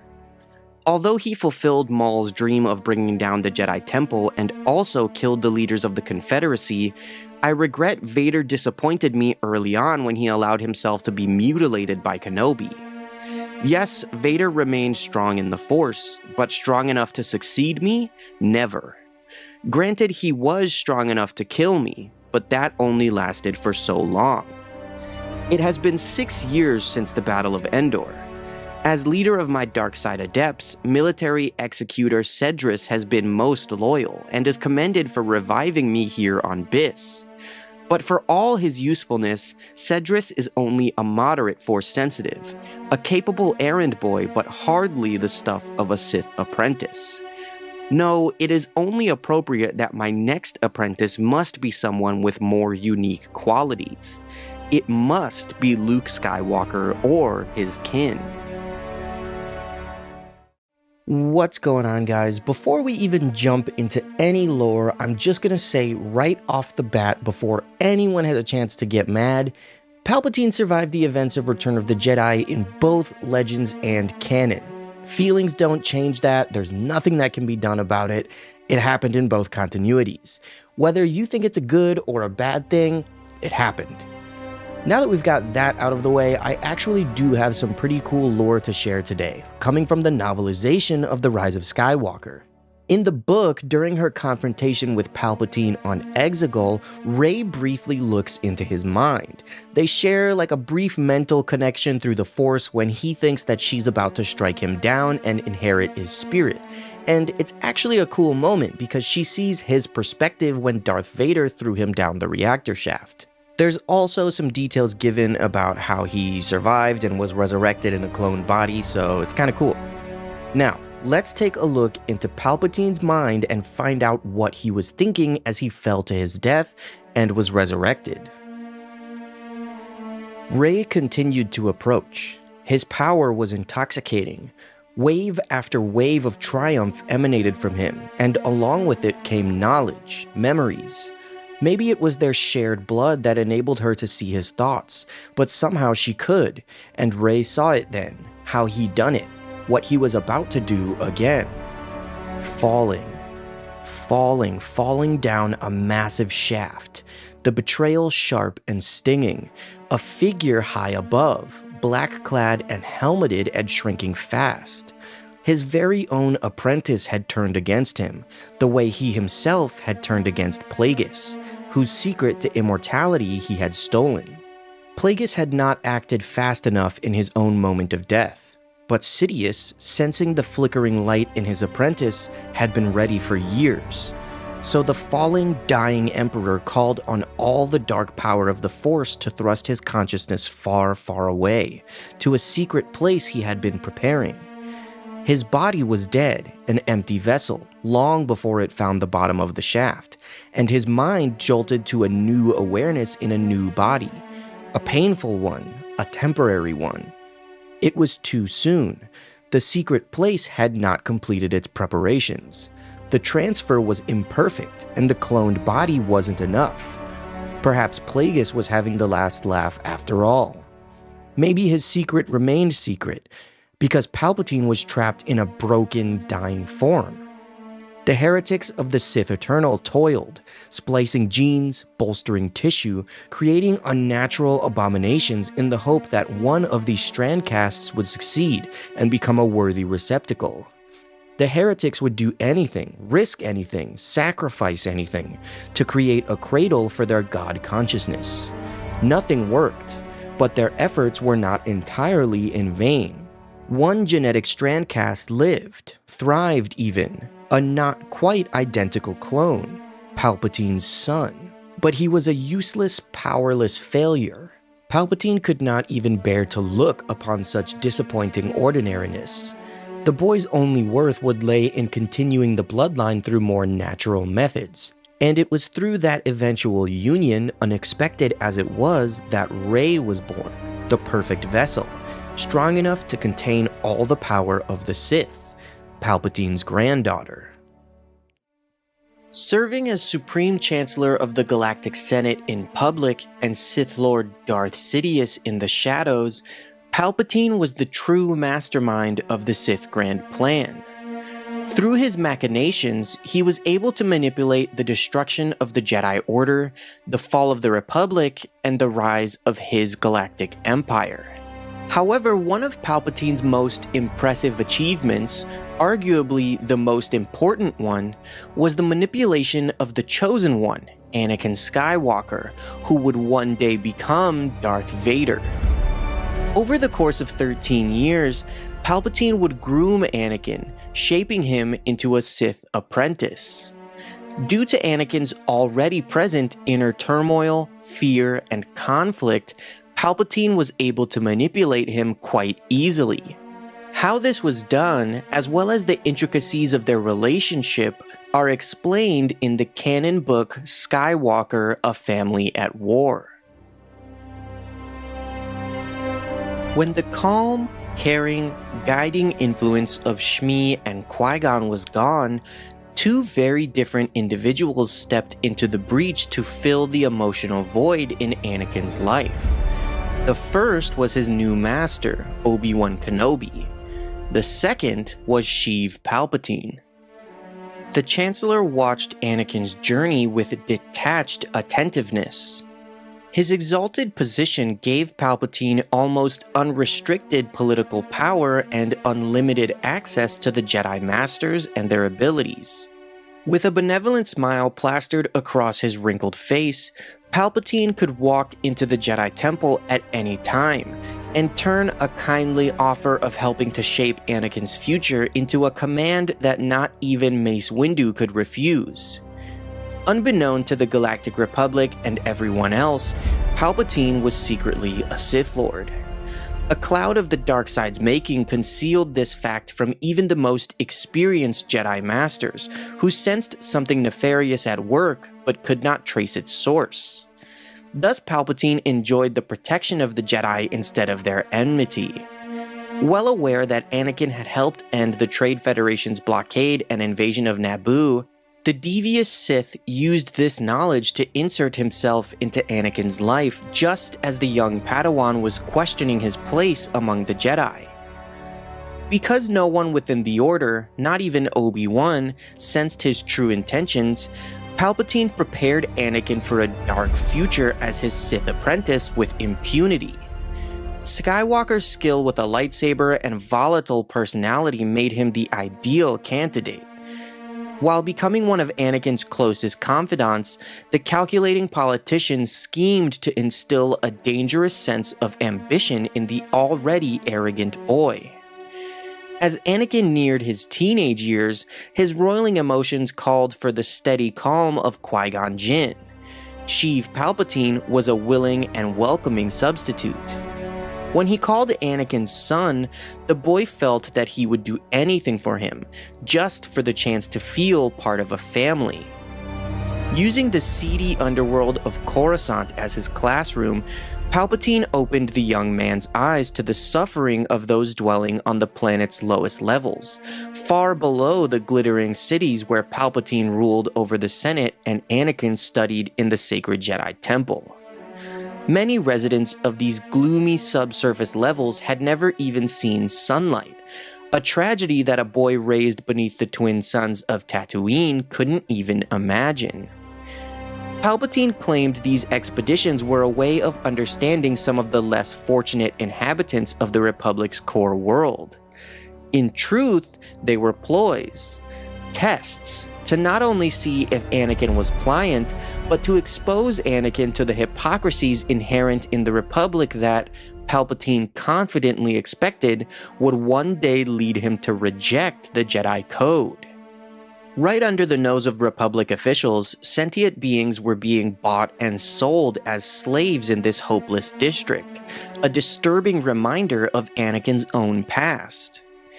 Although the young man claimed to rarely think about his childhood enslavement after his induction into the Order, Palpatine saw through the lie and into Anakin's heart, where he still hoped to help his mother and free other slaves, not only on Tatooine, but all across the galaxy. With a benevolent sigh, Palpatine deftly probed Anakin's insecurities while praising the boy in the ways he craved. This was the first, but certainly not the last, time that Palpatine would feed Anakin's ego. Palpatine frequently hailed the young man as the most gifted Jedi he had ever met. To Anakin, Palpatine's praise, pointed questions, and insightful observations seemed to forge a strong connection, a bond that he rarely enjoyed with his fellow Jedi. Bit by bit, Palpatine cunningly stoked the young man's disillusion with the status quo on Coruscant's surface, where prosperity reigned, without a thought to the less fortunate souls below. This fresh way of thinking validated and mirrored many of Anakin's own concerns. He never suspected that Palpatine was quietly clawing at his emotional wounds. In this way, Palpatine forged the first link in this bond between himself and the young man he genially referred to as his boy. He made Anakin promise that he would not disclose what he had seen or learned on the sub-levels when he returned to the temple. It would be their secret. Knowing Anakin's doubts and fears enabled Palpatine to more easily expose the cracks in the boy's will, allowing the darkness in. Palpatine would sometimes confess to being wistfully envious of the predetermined life of a Jedi, when all of his own life had been made up of tough choices. Though Palpatine's words were seemingly kindly meant, to Anakin, the ability to choose his destiny was a freedom he was reluctant to relinquish. He had chosen to walk the Jedi path, but since his acceptance in the Order, every decision had been made for him. And in hindsight, even that first step seemed like a childish choice, made on a whim by an uneducated young slave because a magical man with a weapon made of light had offered him the chance to be free. Intellectually, Anakin knew that he was no prisoner. He could leave the Order at any time. But Palpatine's words struck home. The course of Anakin's life would indeed be predetermined if he remained on the path to become a Jedi Master. While Obi-Wan earnestly believed that being a part of the Jedi Order made him stronger than being an individual, Anakin felt more at ease being one half of a whole, even with all of his skills and talents. Anakin was quickly learning that the life of a peacekeeper was not free. A Jedi was devoted to the Order, and as such had to obey the Jedi Council, even when an individual's personal convictions clashed with their guidance.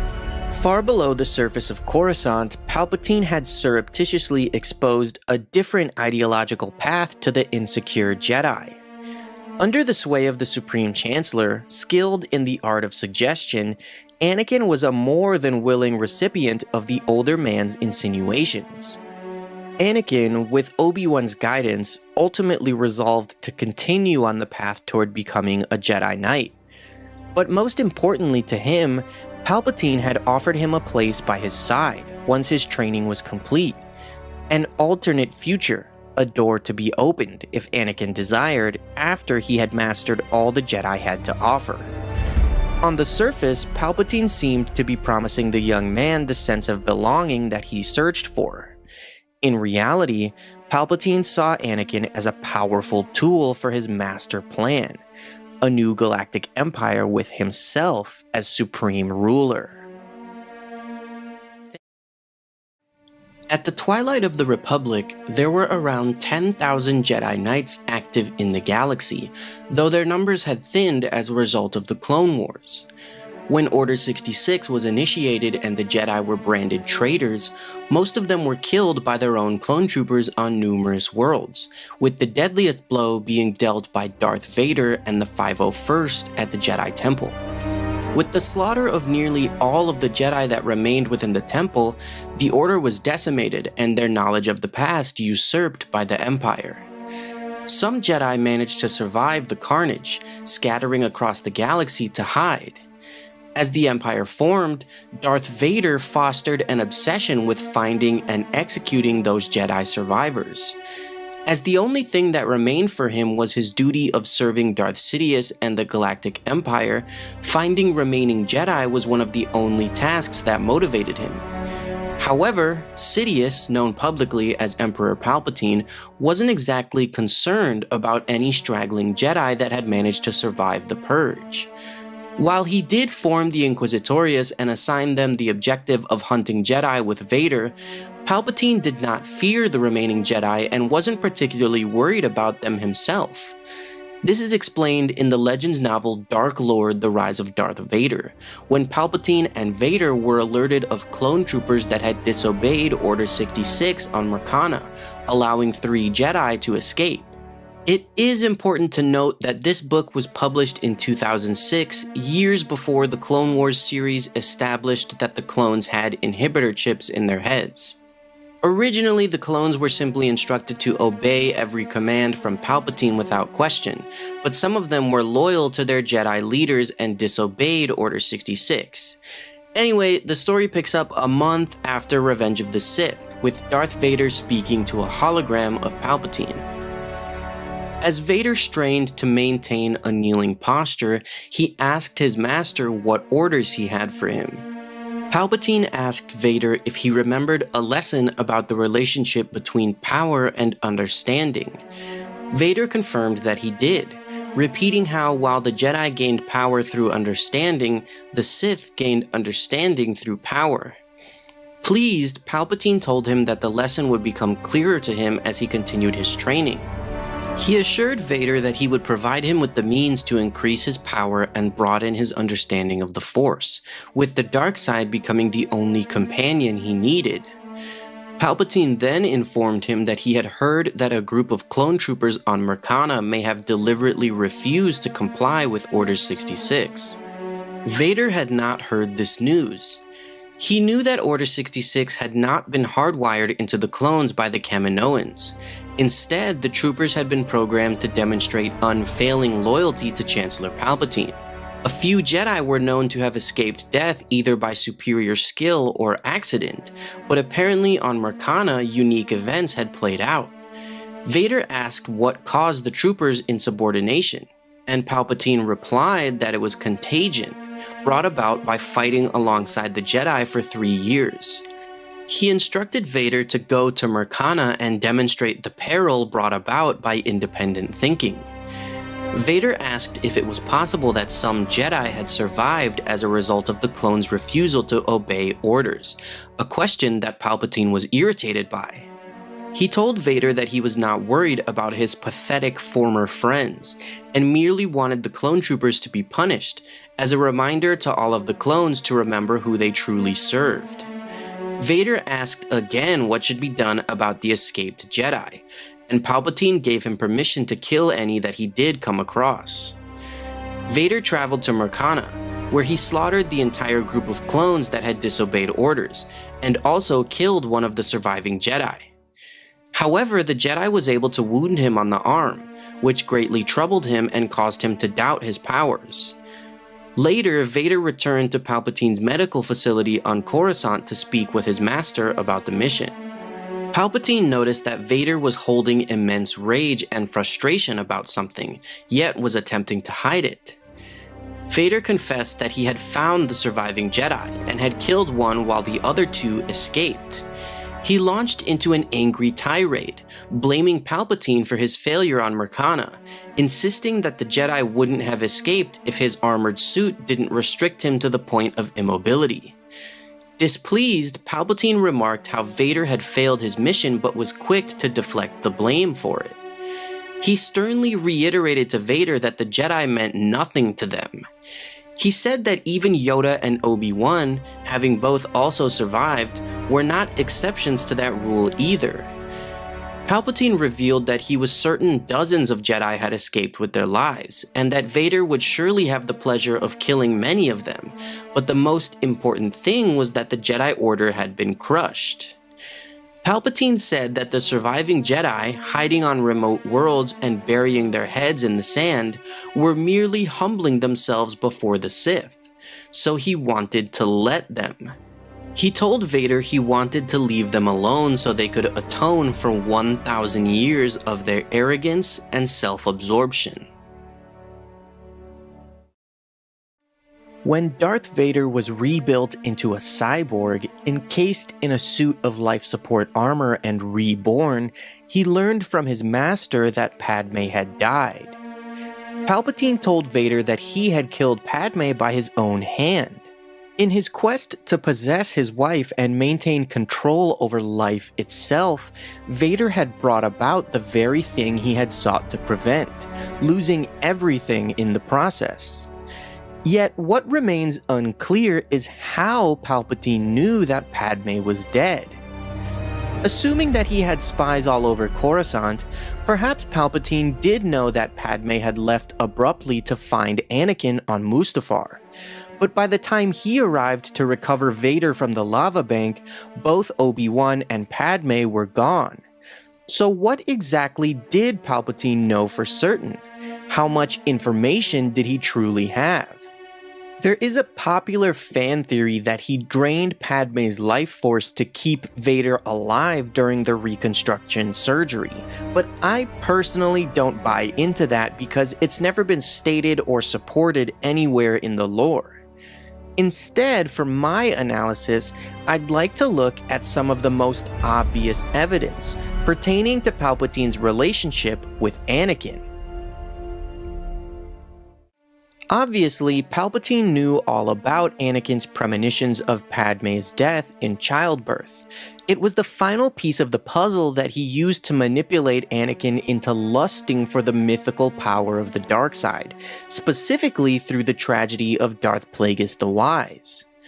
At this point, Palpatine had been mentoring and grooming Anakin for 13 years, and he was also aware of Anakin's nightmares of his mother's death, which came true. Anakin was gifted premonitions through the Force, which always came to pass. This is how I believe Palpatine assumed that Padme must have been dead after Mustafar. While he was one of the most powerful Sith Lords of all time, and he did have some sort of personal connection with Padme, perhaps Palpatine was able to sense in the Force that she was dead.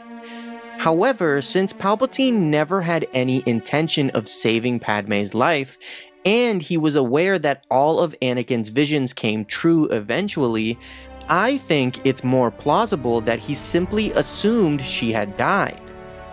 This is also supported by the fact that Palpatine didn't know that Padme had given birth to the Skywalker twins before she died. He simply told Vader she was dead, and it wasn't until the events of Episode 5, 22 years later, that he realized Luke was Anakin's son. So he didn't have all of the information at the end of Revenge of the Sith. He didn't know how Padme died or where, and he didn't know about the birth of the twins. This is why I believe that he may not have known if Padme was dead for sure. He simply made an assumption based on Anakin's previous visions, and used her death to push Vader completely into his pain and suffering. Without Padme, all of Vader's past was destroyed, and he could be reborn as a Sith Lord, fully immersed in the dark side of the Force.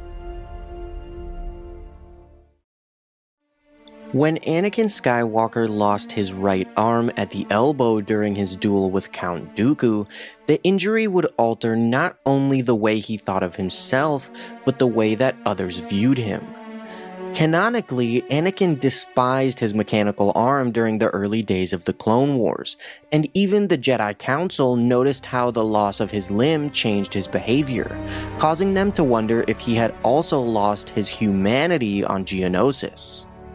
One interesting detail provided in the novelization of Revenge of the Sith reveals that Chancellor Palpatine actually loved Anakin's mechanical arm for several reasons, which he explained to his apprentice Count Dooku during the Battle of Coruscant.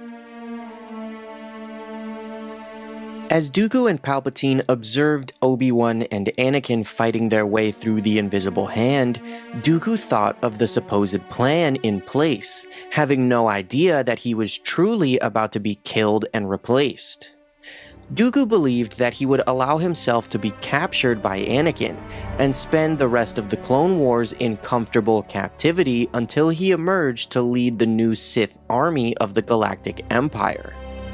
Dooku was instructed by Palpatine to kill Obi-Wan in the coming duel, as a means of pushing Anakin's unstable emotions fully into darkness and convert him to the side of the Sith.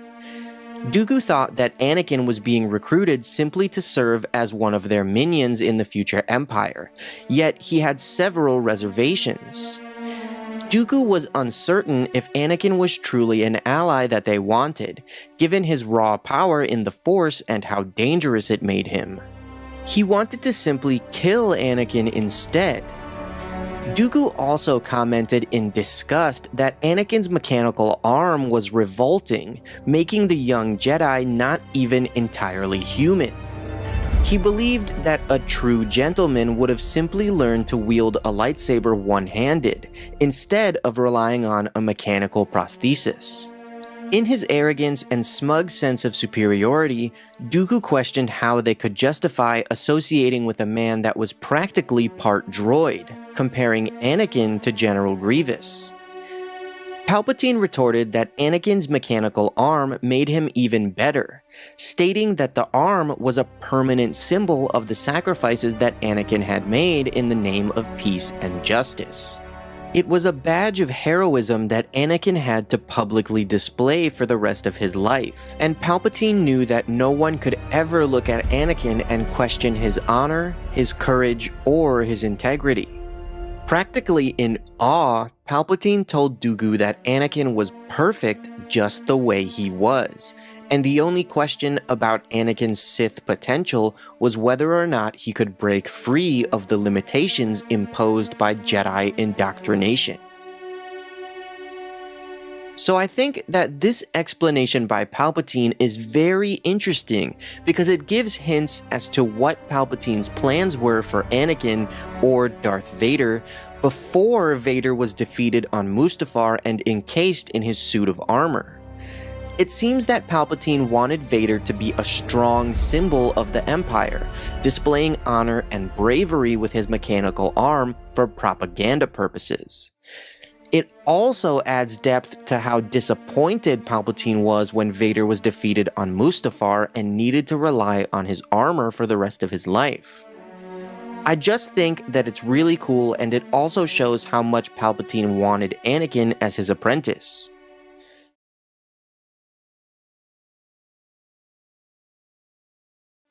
Like any conflict, the Clone Wars didn't come out of nowhere. Its causes dated back more than a century, and included an age-old problem for the Republic: the divisions between the galaxy's inner and outer regions. In 124 BBY, the Senate approved two significant and related pieces of legislation. The Outer Rim territories were declared a free trade zone and exempted from the sometimes oppressive taxes levied by systems, sectors, and regions. Portions of the Mid-Rim later received a similar exemption. And the definition of functional constituencies entitled to representation in the Senate, regardless of geography, was extended to guilds and corporations. Both acts benefited the shipping cartel known as the Trade Federation, but that wasn't their primary aim. The power of local despots and fear of pirates and slavers had strangled trade and stifled economic production in the Rim worlds, breeding political isolation. By acting, the Senate hoped to jumpstart commerce in the Mid and Outer Rim and forge ties between these outlying areas and the rest of the galaxy. How to solve this problem was the subject of considerable debate in the Senate. One faction, generally called the militarists, though many objected to that name, argued that central authority was the best answer, and called for the Republic to break with the Ruusan reformations and once more combine its scattered planetary and sector militaries into a standing army and navy. But others feared renewed militarism, arguing that with the right incentives, the galaxy's private sector would open up trade, which would in turn spur demands for political freedom and knit the galaxy back together. The Senate underestimated the power of the Trade Federation, however. The cartel moved ruthlessly and efficiently into the Rim, striking hard bargains with impoverished systems and sectors that did far more to benefit the Federation than they did to stimulate economic growth. The Trade Federation also took full advantage of the fine print of the bylaws governing functional constituencies, constructing trade agreements so that first systems and later whole sectors handed over their votes in the Senate to the Federation. Within generations, the Trade Federation commanded sufficient Senate votes to hamper its competitors and tie up grievances against it in courts and commissions. Some in the core felt the Trade Federation deserved its gains. Its scouts had blazed countless new hyperspace routes into the Rim, and with the cartel's backing, planetary security forces had routed pirates and bandits from a number of important space lanes. But many in the Rim didn't agree. They decried the group's bare-knuckles negotiations, bemoaned the lack of real commercial competition, and resented the deals that had robbed them of representation. By 52 BBY, when a new senator arrived on Coruscant to represent Naboo and the Chamel sector, a resistance group, the Nebula Front, had emerged, vowing to thwart the Trade Federation by any means necessary. The Front's list of grievances won some sympathy in the Senate, but most senators feared its penchant for violence and the possibility that it might become a separatist movement in the Rim. And though few senators admitted this openly, they also feared the growing power of the Trade Federation and its allies, such as the Corporate Alliance and the Intergalactic Banking Clan. The new Naboo senator, Palpatine, was not the unassuming figure he seemed. In reality, he was Darth Sidious, the secret heir to the Sith traditions. And over the next 2 decades, he would exploit the divisions between the core and the Rim and manipulate the Trade Federation and its enemies until the galaxy stood poised on the verge of the war that would destroy the Republic. Sidious was the puppet master of the Stark Hyperspace War, which erupted in 44 BBY when the piratical entrepreneur Aiko Stark began raiding Trade Federation shipments of Bacta and reselling it for less than what the Federation charged its captive markets. Senator Finis Valorum attempted to end the crisis with a diplomatic summit at Troikin, but the situation exploded into war when Stark tried to take the negotiators hostage. Meanwhile, Iriadu's militarist senator, Ranulf Tarkin, had assembled a battle fleet and sped to Troikin to smash Stark's forces. Tarkin's fleet was decimated by a Navicomputer virus uploaded to its ships by Stark, and the Iriadu strongman died battling Stark's forces. Stark defected to the Republic and helped end the crisis in return for amnesty, while the Trade Federation agreed to lend its fighters to a Jedi rescue mission. The crisis passed, but both the Trade Federation and the Republic had been weakened and radicalized. The Bacta thefts were a ruse cooked up between Stark and the Trade Federation's viceroy.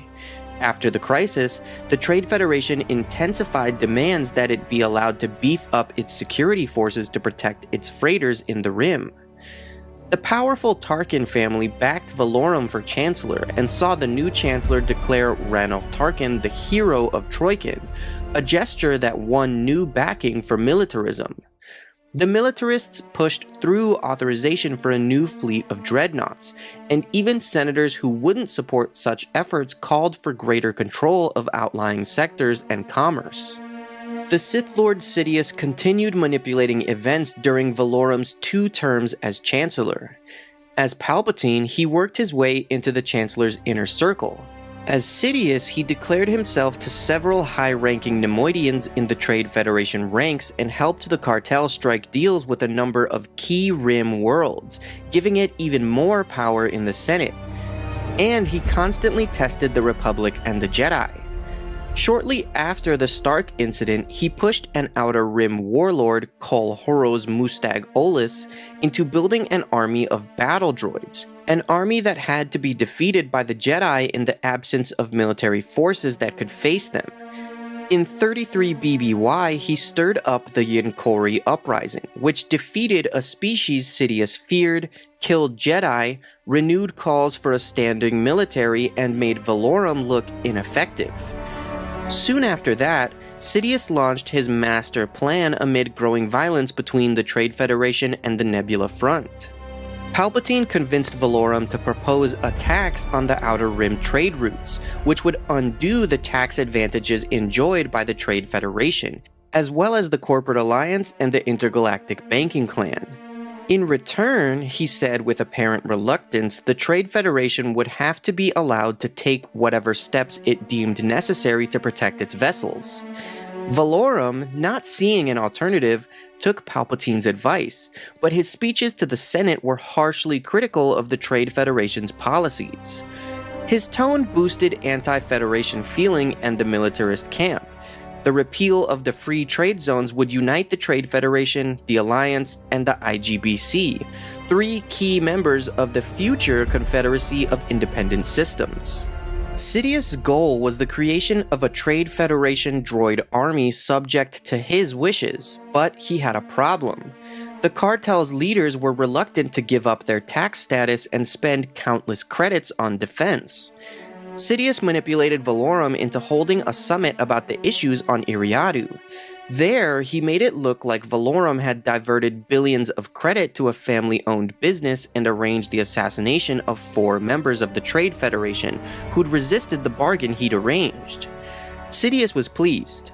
Valorum had been weakened, the militarist camp was gaining adherents in the Senate, suspicions were rising between the core and the Rim, and the Trade Federation was now dominated by Nemoidians in thrall to him. Sidious then told Viceroy Newt Gunray it was time to test his army with a political protest, a blockade of a world that had worked against the Trade Federation's interests.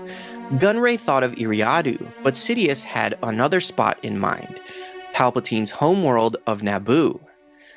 A Sith saying has it that luck is the remnant of manipulation. As Sidious arranged his incident at Naboo, the wisdom of this saying was proven to him. Through a disciple, the disillusioned Jedi Dooku, Sidious learned the Jedi Master Sifo-Dyas had secretly placed an order for a massive clone army with the renegade geneticists of Kamino. Sidious intended for the Republic to rearm, but now wasn't the time, and the Jedi Master who'd foreseen the rise of the Sith could ruin his plans. To prove himself to Sidious, Dooku killed Sifo-Dyas, erased all trace of Kamino from the Jedi archives, and left the Order. Now, the clone army would be Sidious's to command. All Sidious and Dooku needed was a suitable prime clone. When seemingly defeated by Mace Windu, relying on his manipulation of Anakin to finally come to fruition, Palpatine unleashed an attack of Sith lightning, which was redirected back at him. The lightning ravaged his body, forever altering his physical appearance and leaving his face deformed. Recently, someone commented on a video and asked me to explain this, and I thought it was worthy of its own video. It does seem confusing as to why Palpatine would allow his attack to rebound back at him, leaving him scarred for the rest of his life. However, I believe that I can pull together lore from different books to explain why this happened and why Palpatine actually liked it. The novelization of Revenge of the Sith provides some interesting details during this scene. As Palpatine unleashed his lightning and Mace blocked it with his saber, sending the lightning directly back at its source, Palpatine made no effort to cease his attack. Instead, the lightning only intensified as the pain fueled his power in the dark side. As he pleaded with Anakin to help him, Palpatine was actually using the lightning to manipulate Anakin even further. Trying to make himself appear weak as though he needed help, Palpatine allowed the lightning to deform him before Anakin's eyes in order to convince Anakin that Mace was killing him. It was all a ploy, a price that Palpatine willingly paid in order to finally turn Anakin to the dark side. In the novelization, after Mace Windu was killed, Anakin watched Palpatine admire his new face in the mirror, and was horrified to see that Palpatine simply shrugged at his deformed appearance. Palpatine stated that the mask became the man, and that although he would miss the face of Palpatine, the face of Sidious would serve its purpose too.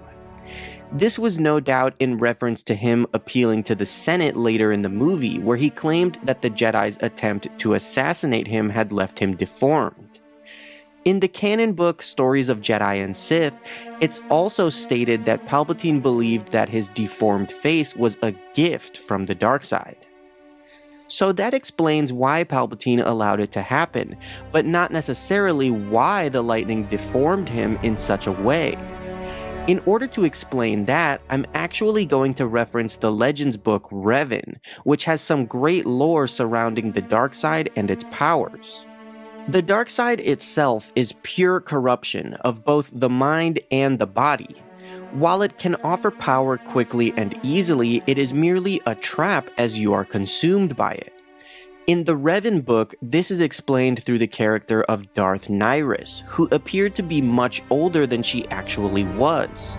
It's stated that by bending the Force to one's will through the dark side, there is a cost that must be paid, with the most powerful dark rituals demanding a great toll.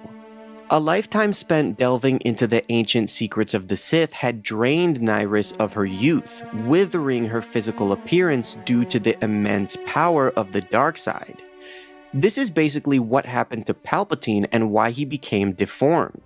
Mace had created a loop using Vapad to deflect the lightning, and the pain of his own lightning only increased Palpatine's power, which scarred him even more. The power of the dark side was so immense that his physical form could not handle it, and that's why he became deformed. It's also why Palpatine believed that it was his true face, as Darth Sidious was his true self. After his duel with Luke on Bespin, Darth Vader embarked on a quest to discover the truth of Padme's death and learn how his son was hidden from him. The personal mission led him to Tatooine, Naboo, and finally Polis Massa, the medical facility where Padme gave birth and died. While Vader did receive answers, watching footage of Padme's death and hearing her claim there was still good within him only served to awaken his inner conflict. For the first time in over 20 years, Vader questioned his allegiance to the Sith as his soul was fractured. In the 2020 Darth Vader comic series, when Vader returned to face the Emperor, he was subjected to the full power of his master's wrath. Palpatine recited the old mantra that fear led to anger, anger led to hate, and hate led to strength. However, he stated that Vader had merely wallowed in grief. Thus, his apprentice needed to start over, with fear. Attacking Vader with an immensely powerful blast of Sith lightning, Palpatine was pleased that Vader still defended himself. When Vader asked his master why he was attacking him, Mas Amidala recalled Vader's actions on his personal mission. Vader had been sent to bring Luke to the dark side, but let him escape on Cloud City. Then he was summoned to report to the Emperor, but he instead left on his own mission. Vader discovered a rebel cell led by one of Padme's former handmaidens, whom he should have slaughtered. Instead, Vader also let her escape. Mas Amidala stated that Vader's actions were at best failure and at worst treason. The Empire killed traitors. They commanded the Emperor's royal guards to attack Vader. As they began to fight, Palpatine took Vader's saber with the Force, commanding him to continue. The guards used their staffs to electrocute Vader's armor as he screamed in agony, yet he managed to fight them off. Vader gripped both guards and Mas Amidala with the Force, choking them, which pleased Palpatine but was still not enough. Palpatine grasped Vader in a Force choke, taunting him, asking him how it felt to be so weak. He continued, remarking how Vader was supposed to be the Chosen One, destined to bring balance to the Force. But who chose the Chosen One, and why could they not choose another? Palpatine told him that he was simply a tool that could be discarded when it no longer functioned. Vader, in agony, said that Palpatine had lied about Padme's death, which elicited a laugh from his master. Palpatine replied that Vader had proved his point.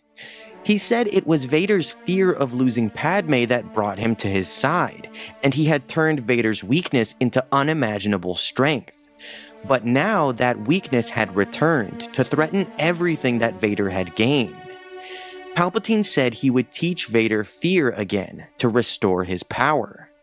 Crushing his left arm and both of his legs, the very limbs he had lost on Mustafar, Palpatine told Vader to forget Padme, forget Luke, forget everything except his Emperor, and shattered the 3 limbs as Vader screamed in pain. Vader fell to the floor in a heap, mangled and broken, as Palpatine said that he needed to find himself again. Vader needed to relearn the primacy of power above all else, or he would die.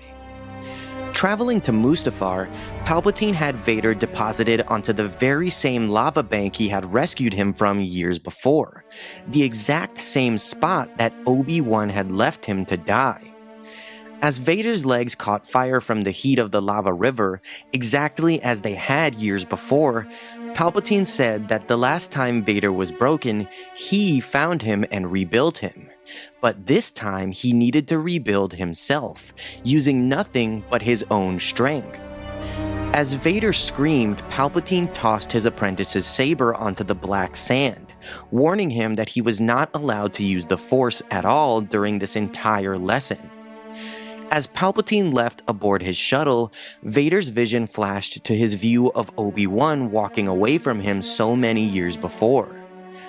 Crawling using only his remaining arm, Vader inched closer to his saber, remembering how he had killed Obi-Wan on the Death Star and imagining killing Palpatine in the same way. Except Palpatine did not die when Vader struck him. Instead, he laughed in Vader's face. Gripping his lightsaber, Vader summoned strength from his pain and began crawling up the lava bank. Of course, that would not be enough to destroy Darth Vader. In The Empire Strikes Back, Emperor Palpatine informs Darth Vader that he knows Luke is the son of Anakin Skywalker. How he learned that is left pretty ambiguous in the film, as he only cites a disturbance in the Force. In canon, Darth Vader already knew that Luke was his son, as Boba Fett had told him much earlier after learning Luke's last name. Vader only pretended to be surprised when Palpatine confronted him. In the canon book The Empire Strikes Back from a Certain Point of View, it's finally revealed how Palpatine learned this information, as he experienced a vision of Luke through the Force. Palpatine felt a great disturbance in the Force. It erupted, clear as a ship emerging from hyperspace, sending shockwaves through the dark and the light. Sitting in a dark chamber beneath the Imperial Palace, a place he used to deepen his mastery over the dark side, he closed his eyes, seeing into the Force itself. He felt the sheer violence of the Force's infinite currents, something only a true Sith Lord would dare to invite in. Through the dark side, it was possible to bend the Force to one's will, to exploit its potential into the most powerful path. But when a strong disturbance roared, the Force shook free for only a moment. But Palpatine did not feel fear. All he cared about was the source of the disturbance. The last time he had felt something of this magnitude was when the Death Star had been destroyed, and he sensed a rebel pilot, strong in the Force, who pulled the trigger and destroyed the space station. That pilot's connection to the Force remained a mystery to him, until a moment ago. Palpatine gave into the chaos of the disturbance, and the Force revealed itself to him through a vision. He was inside his office on Coruscant and saw the decapitated bodies of his royal guards on the floor. Next to them, a figure stood, with power emanating from its very breath. Palpatine could see that the figure was a young man, holding a red lightsaber. The figure approached the large chair at the end of the office, and Palpatine watched an image of himself rise from it. The two figures met. This vision felt different than anything he had ever experienced, and the steps of the hooded young man echoed through the Force itself. Palpatine watched as the young man suddenly raised his hand and began to choke the other Emperor, and he watched himself retaliate with Sith lightning. However, the Emperor of the Vision was being completely overpowered, and Palpatine was intrigued as he observed. Then the Emperor fell to his knees as the young man choked him with the Force, and then impaled him with his red-bladed saber. The Emperor fell to the floor, dead as the young man turned away. Palpatine knew he should have been frightened at a vision of his own death, but he only felt mild curiosity. Of course, another ambitious would-be conqueror existed. That was the way of the Sith. The young man approached Palpatine as though he could see him, removing his hood and revealing his face. Another voice came from the very spot that Palpatine was experiencing the vision, telling the boy that he had done well. Palpatine realized that he was seeing a dream through the eyes of the dreamer, and this was the great disturbance in the Force. The new voice was a strong voice that Palpatine had not heard in decades, the voice of Anakin Skywalker. It didn't surprise Palpatine to discover that Lord Vader was dreaming of overthrowing him. All Sith did. But mere dreams were usually not powerful enough to cause such a disturbance in the Force, and this one almost felt like a prophecy. Palpatine knew that there was something more to this, something powerful and passionate. The vision shifted, and now the young man stood observing a fleet of Star Destroyers. And Lord Vader began to move, walking through the dream as Palpatine watched through his eyes, and he realized that Vader appeared as Anakin had once been, without his armor. Palpatine realized that this was Vader's dream of everything he wanted, everything he hoped for, and everything he had lost. Then, Vader turned to observe another figure, and Palpatine already knew who it was. If this was Vader's delusion, there was only one thing that would make it complete. It was Padme Amidala, who moved toward Vader and the young man. The young man turned, calling Vader and Padme father and mother. And suddenly, Palpatine saw things for what they were. This disturbance was an explosion of emotion that ripped through the Force itself. He wondered how long had Vader known that he had a son. Vader spoke the name Luke in the vision, and Palpatine watched the vision shift until only Vader and this Luke remained. Luke Skywalker. Palpatine then finally let himself leave the vision. He now understood the truth of Vader's obsession with finding the rebel pilot who had destroyed the Death Star. Vader was hopelessly searching for his son. Palpatine decided that he would indeed allow Vader to find his son, and then he would propel Luke to the true potential of his bloodline, over Vader's final breath. He wondered how much Vader truly knew. How far had he gone to hide his betrayal? Palpatine tapped a button on the arm of his chair, ordering a commander to summon Lord Vader, for they had important matters to discuss. Seeing an opportunity like no other, Palpatine spent 13 years grooming and manipulating Anakin Skywalker, plotting to turn the Chosen One into his Sith apprentice. Up until the day Order 66 was declared, all of Palpatine's plans were executed flawlessly, and Anakin became Darth Vader. But the one thing that Palpatine did not foresee was Vader's defeat and immolation on Mustafar, which severely crippled him and limited his potential. Palpatine was incredibly disappointed in his new apprentice's failure, which is elaborated on in the Legends book Dark Lord: The Rise of Darth Vader. Swiveling in his throne, Sidious gazed at his beloved Sith statues. As some Jedi had feared from the start, Anakin had been ripe for conversion when Qui-Gon Jinn had first brought him to the temple, and for well over a decade all of Sidious's plans for the boy had unfolded without incident. But even Sidious hadn't foreseen Anakin's defeat by Obi-Wan Kenobi on Mustafar. Anakin had still been between worlds then, and vulnerable. The failure to defeat his former master had worked to prolong that vulnerability. Sidious recalled the desperate return trip to Coruscant, recalled using all his powers and all the potions and devices contained in his medkit to minister to Anakin's hopelessly blistered body and truncated limbs. He recalled thinking, what if Anakin should die? How many years would he have to search for an apprentice even half as powerful in the Force, let alone one created by the Force itself to restore balance, by allowing the dark side to percolate fully to the surface after a millennium of being stifled? None would be found. Sidious would have had to discover a way to compel midichlorians to do his bidding, and bring into being one as powerful as Anakin. As it was, Sidious and a host of medical droids had merely restored Anakin to life, which, while no small feat, was a far cry from returning someone from death. For thousands of years, the ability to survive death had been pursued by Sith and Jedi alike, and no one had been successful at discovering the secret. Beings had been saved from dying, but no one had cheated death. The most powerful of the ancient Sith Lords had known the secret, but it had been lost, or rather misplaced. Now that the galaxy was his to rule, there was nothing to prevent Sidious, too, from unlocking that mystery. Then he and his crippled apprentice might hold sway over the galaxy for 10,000 years and live eternally, if they didn't kill each other first.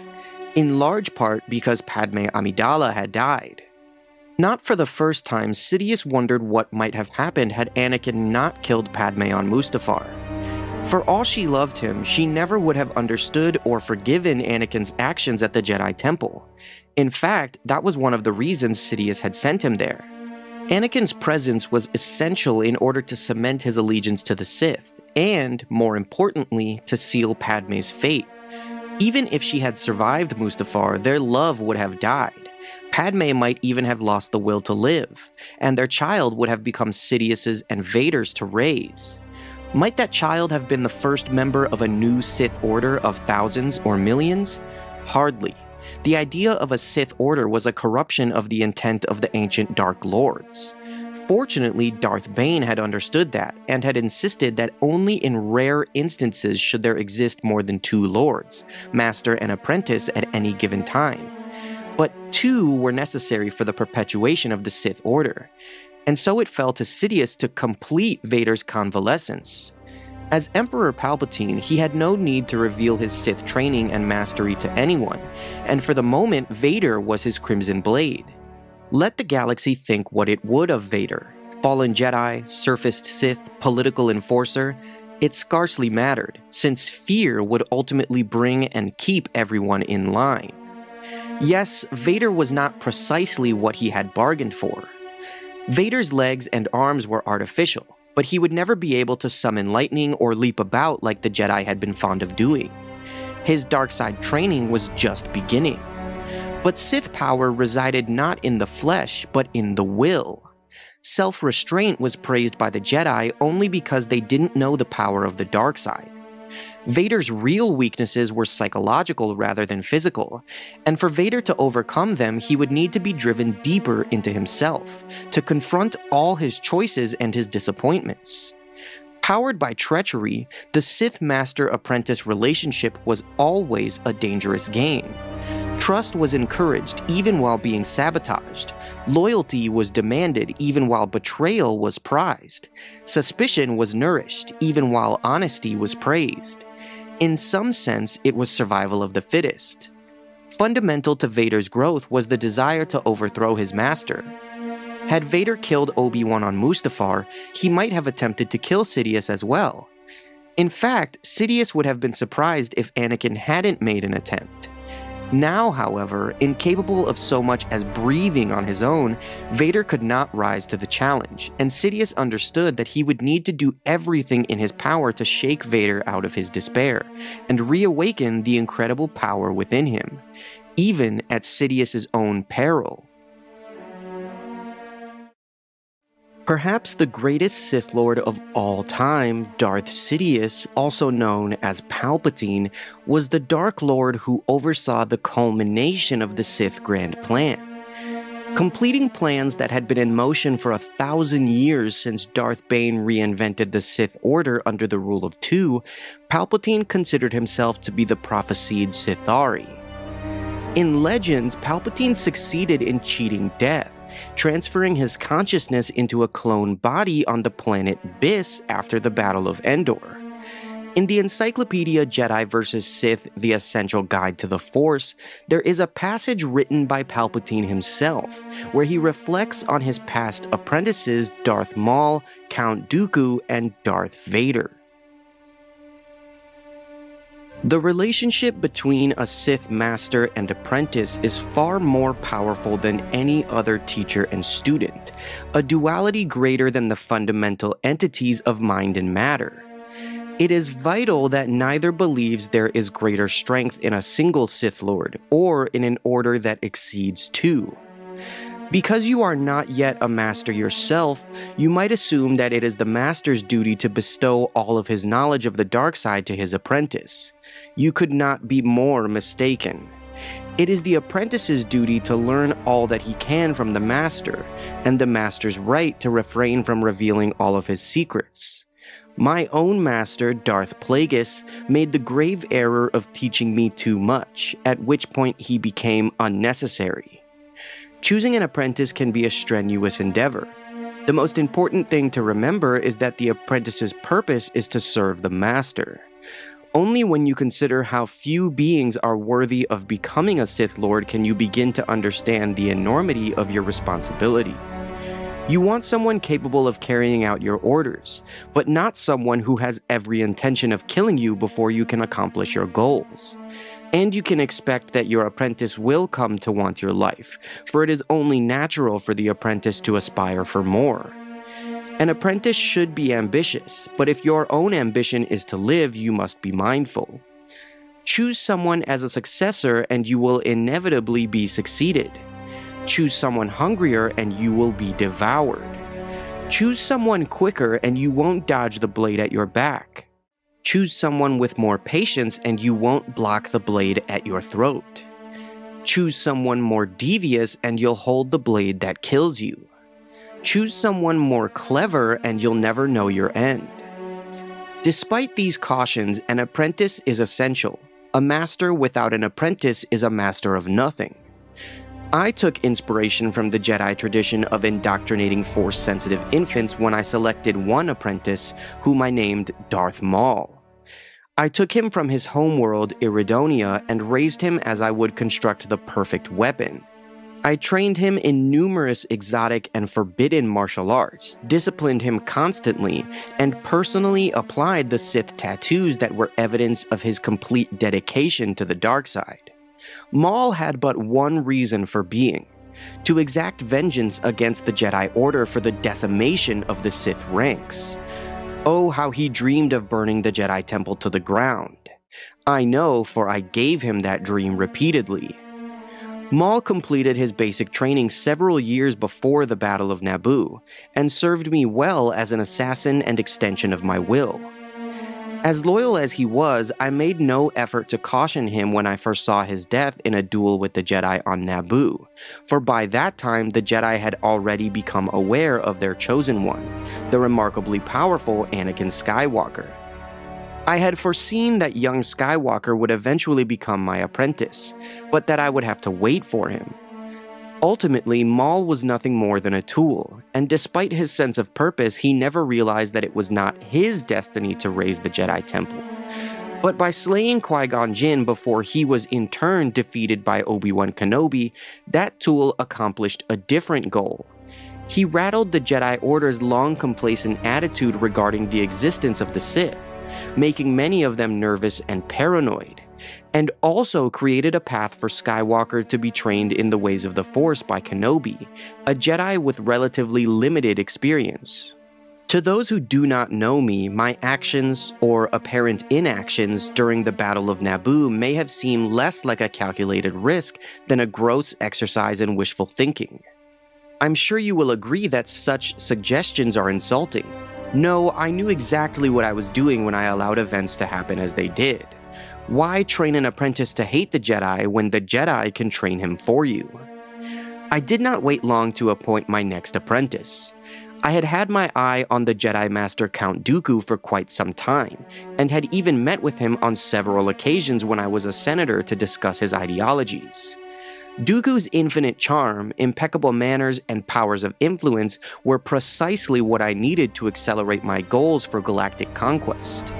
Despite his many years of service to the Jedi Order, it was refreshingly easy to convince him to ally with me.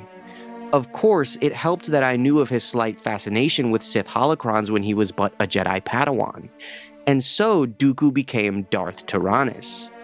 Both Tyrannus and his alter ego accomplished a great deal in the years that he served me. As Tyrannus, he arranged for the creation of the clone army for the Republic, and as Dooku, he became the leader of the Republic's opposition, the Confederacy of Independent Systems. Tyrannus also enlisted Asajj Ventress to our cause. If ever there were a Sith aspirant, it was Ventress, but her hatred of the Jedi was so intense that it frequently blinded her and made her tactless. She may have deluded herself into believing she was Tyrannus' apprentice, especially after he bestowed upon her a pair of lightsabers. Perhaps Ventress deserved them, for she was an occasionally capable warrior, nothing more or less. But as with Darth Maul, Darth Tyrannus' tenure was not indefinite. When the opportunity finally came for Anakin Skywalker to take his place beside me, it was imperative to end Tyrannus' apprenticeship. Skywalker himself did the deed, which came as a complete surprise to Tyrannus.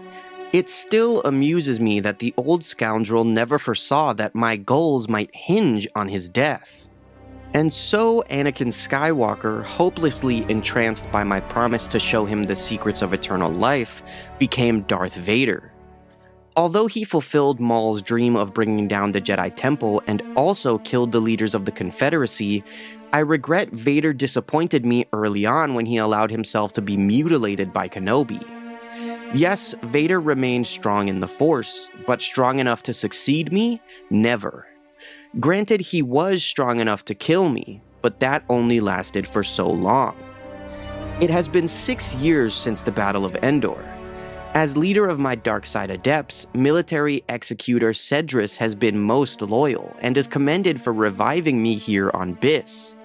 But for all his usefulness, Cedrus is only a moderate Force sensitive, a capable errand boy but hardly the stuff of a Sith apprentice. No, it is only appropriate that my next apprentice must be someone with more unique qualities. It must be Luke Skywalker or his kin. Seeing the final key that would allow him to complete Anakin Skywalker's conversion to the dark side of the Force, Palpatine used Anakin's visions of Padme's death to manipulate him into betraying the Jedi and swearing allegiance to the Sith. Using the legend of the mysterious Darth Plagueis, Palpatine convinced Anakin that the secret of immortality lay with him. But in truth, Palpatine had no such knowledge, and he never intended to save Padme from an inevitable death, as Anakin's premonitions always came true.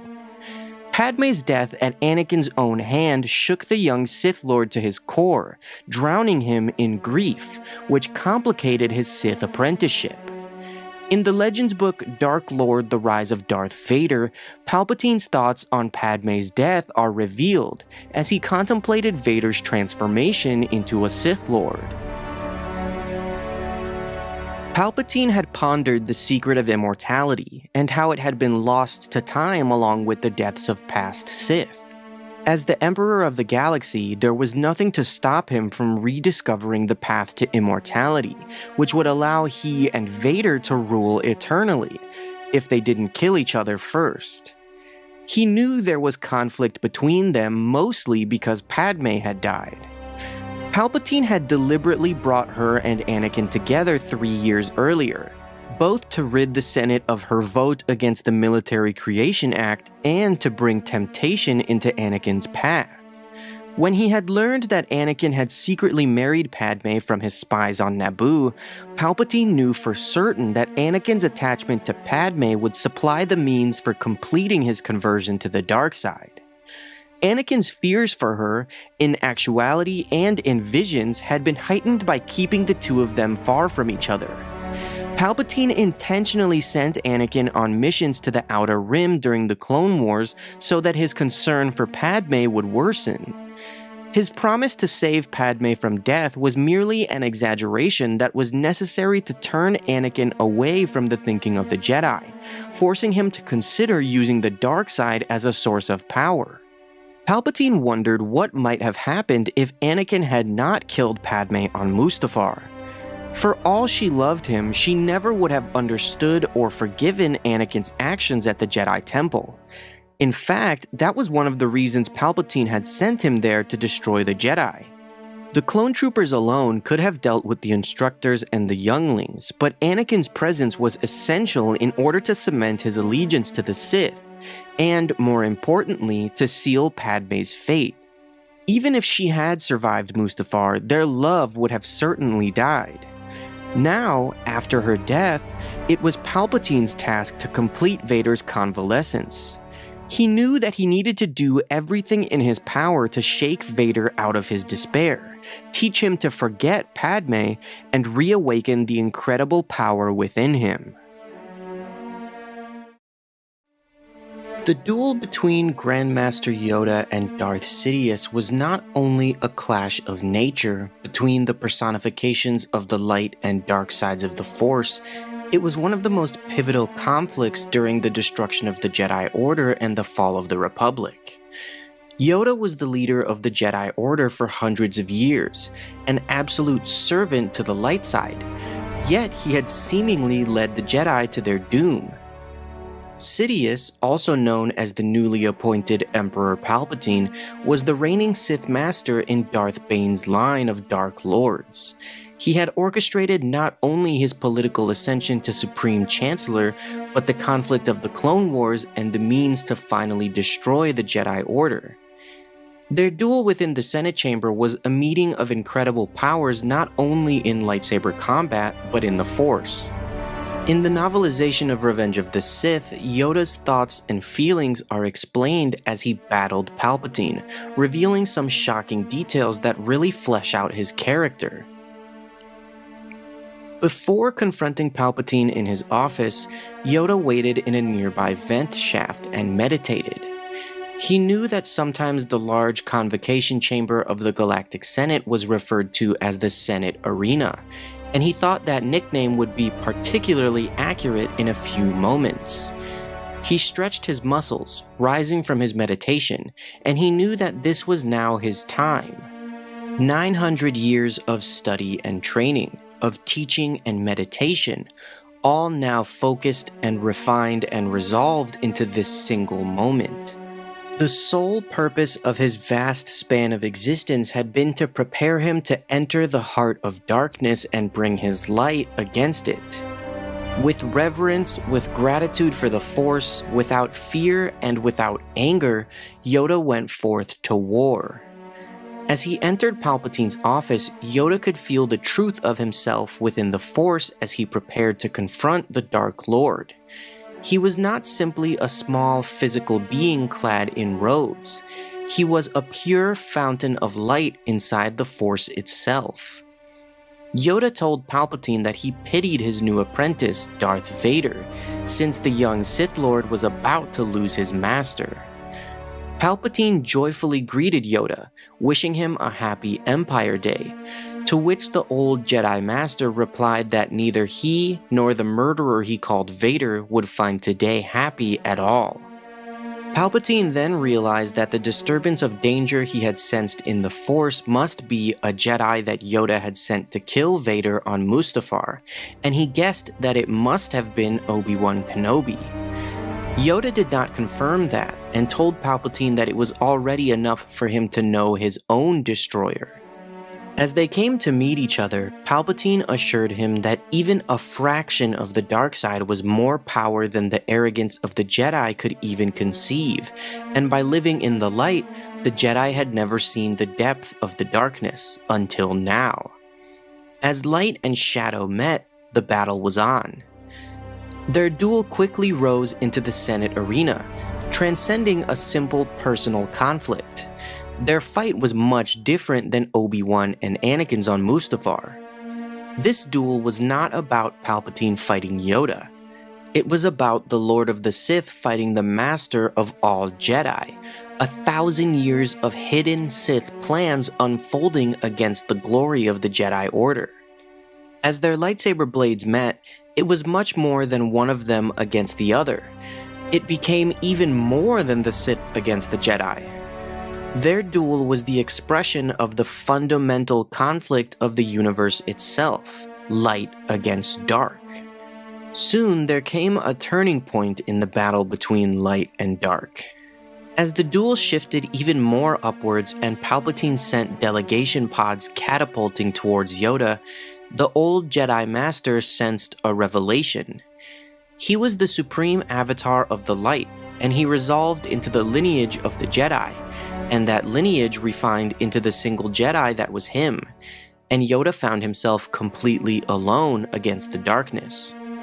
As Palpatine unleashed his lightning upon Yoda, and Yoda absorbed its power, his vision finally pierced the darkness that had clouded the Force for so many years, and he saw the truth. He realized that he, the Grand Master of the Jedi Order, the fiercest, most devastatingly powerful foe that the Dark had ever known, could not win. He never could have. He had lost before he started. He had lost before he was born. Yoda saw that in their 1,000 years of hidden exile, the Sith had grown. They had adapted, studying every aspect of not only the Force but of the Jedi, in preparation for this exact day. The Sith had remade themselves and become new, while the Jedi had not. The Jedi had spent the last millennium training to refight the last war. The new Sith could not be destroyed with a lightsaber. They could not be burned away by any torch of the Force. The brighter Yoda's light, the darker the Sith's shadow. He knew at that instant that this sudden insight held the hope of the galaxy, and that if he fell against Palpatine there, that hope would die with him. He needed to ensure that he survived, because the future of the galaxy depended on it. Palpatine could feel how much energy it cost Yoda to withstand his lightning, and he sensed that Yoda had reached the limits of his strength. Suddenly, the shock of the power blasted them both apart, and Yoda fell a very long way. Instantly when he landed, he fled the chamber, for he knew that he had to escape, and he had no chance to destroy Palpatine. When Yoda made his escape, dropping into the speeder of Bail Organa, he felt deeply wounded, but not physically. The only thing hurt was his pride, and he did not yet understand how deep that wound went. When Mace Windu, along with Aegon Kolar, Saesee Tiin, and Kit Fisto, rushed to confront Chancellor Palpatine, it was one of the final desperate acts of the Jedi Order. Mace felt as though his entire existence had been for that single purpose, to preserve the Republic that he loved so dearly. He had already gone through a profound moment of shock and realization, which I've explained in a recent video. And now, he rushed for one final stand against the Dark Lord of the Sith that had been pulling his strings for so many years.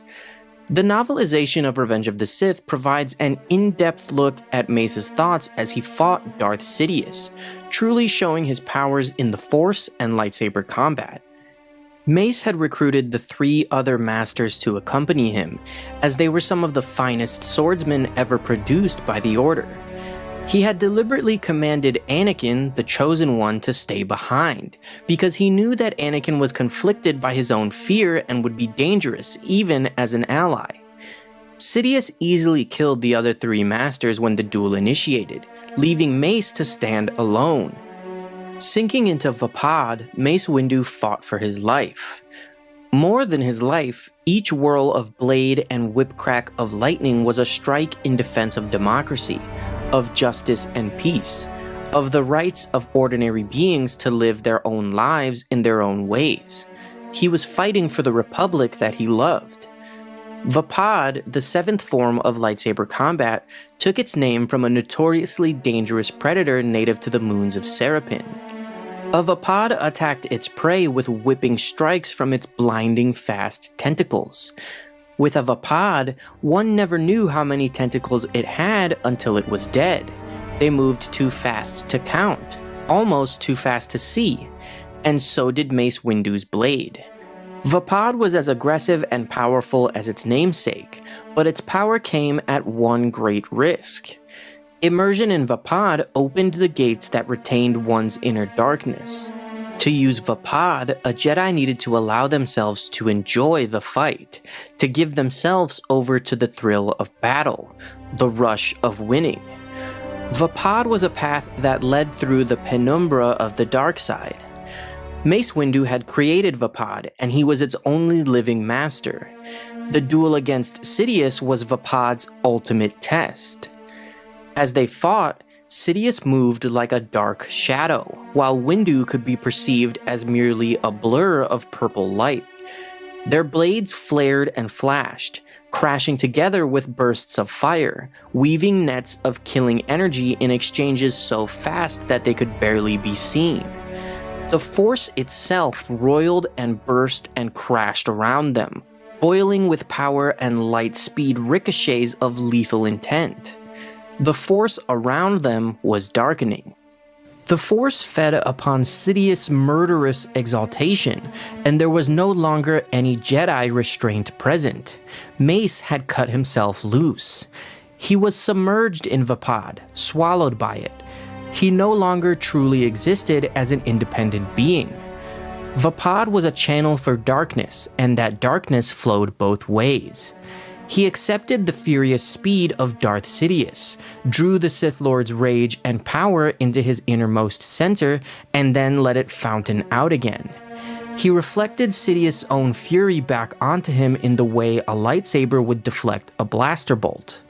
There was a time when Mace Windu had feared the power of the dark and the darkness within himself.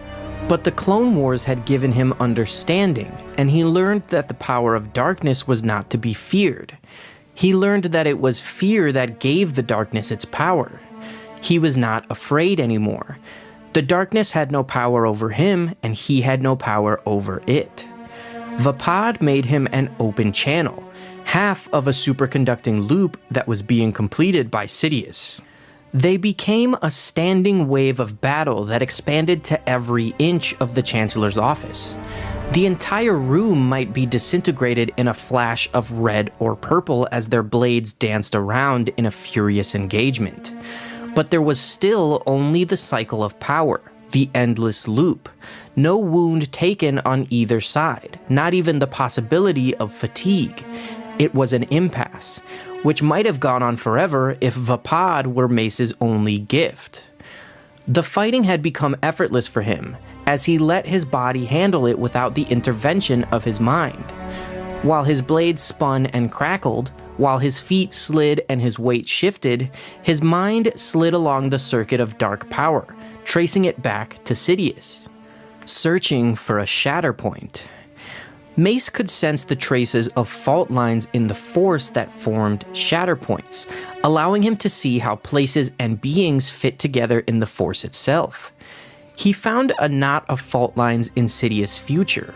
He chose the largest one and followed it, and it led him, shockingly, to the young man that had just approached them. The presence was familiar to him. The chosen one was there. Mace leapt for the window, giving himself once again to Vapad, and he could feel the end of the battle approaching, and so could Sidious. In the Force, Mace felt the Sith Lord become a pulsar of fear.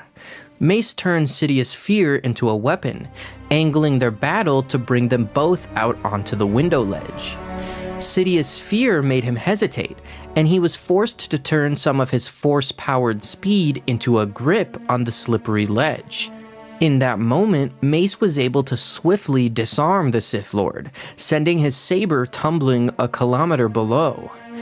Now, the Sith Lord, the dark shadow that had fought with such fury, was only Palpatine again. Mace remarked how the Sith would never be victorious, and that Palpatine had lost because of his own fear.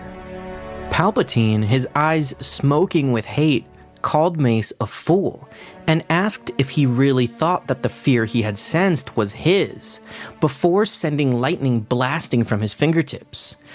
Mace had no time to comprehend what Palpatine was talking about before he needed to slip back into Vapad and angle his blade to deflect the lightning, completing the circuit of power. The lightning simply redirected back at its source. As the blistering energy of the lightning blasted Palpatine, the power that poured from his hands only intensified, as he fed it with his own pain. He called out to Anakin for help, and Mace sensed that Palpatine wasn't afraid or even worried at all. He finally understood and felt Palpatine's Shatterpoint, the absolute Shatterpoint of the Sith, of the dark side itself, was that Palpatine trusted Anakin Skywalker. Mace pleaded with Anakin to destroy the Sith Lord, telling him that he was the chosen one and it was his destiny. Anakin hesitated, and the lightning that blared between Jedi Master and Sith Lord swallowed itself, leaving the three of them alone. Victory flooded through Mace's body as he regarded the Sith Lord before him. He moved for the kill, yet Anakin attempted to stop him. Mace knew that Palpatine controlled the Senate and the courts and needed to be destroyed. As he raised his saber and Anakin yelled that he needed Palpatine, Mace wondered to himself, why? Before he could deliver the killing blow, the blue blade of Anakin's saber sheared through his wrist, and Palpatine roared back into a lightning bombardment, striking Mace full on. Mace had been so focused on Palpatine's Shatterpoint that he'd never even thought to look for Anakin's.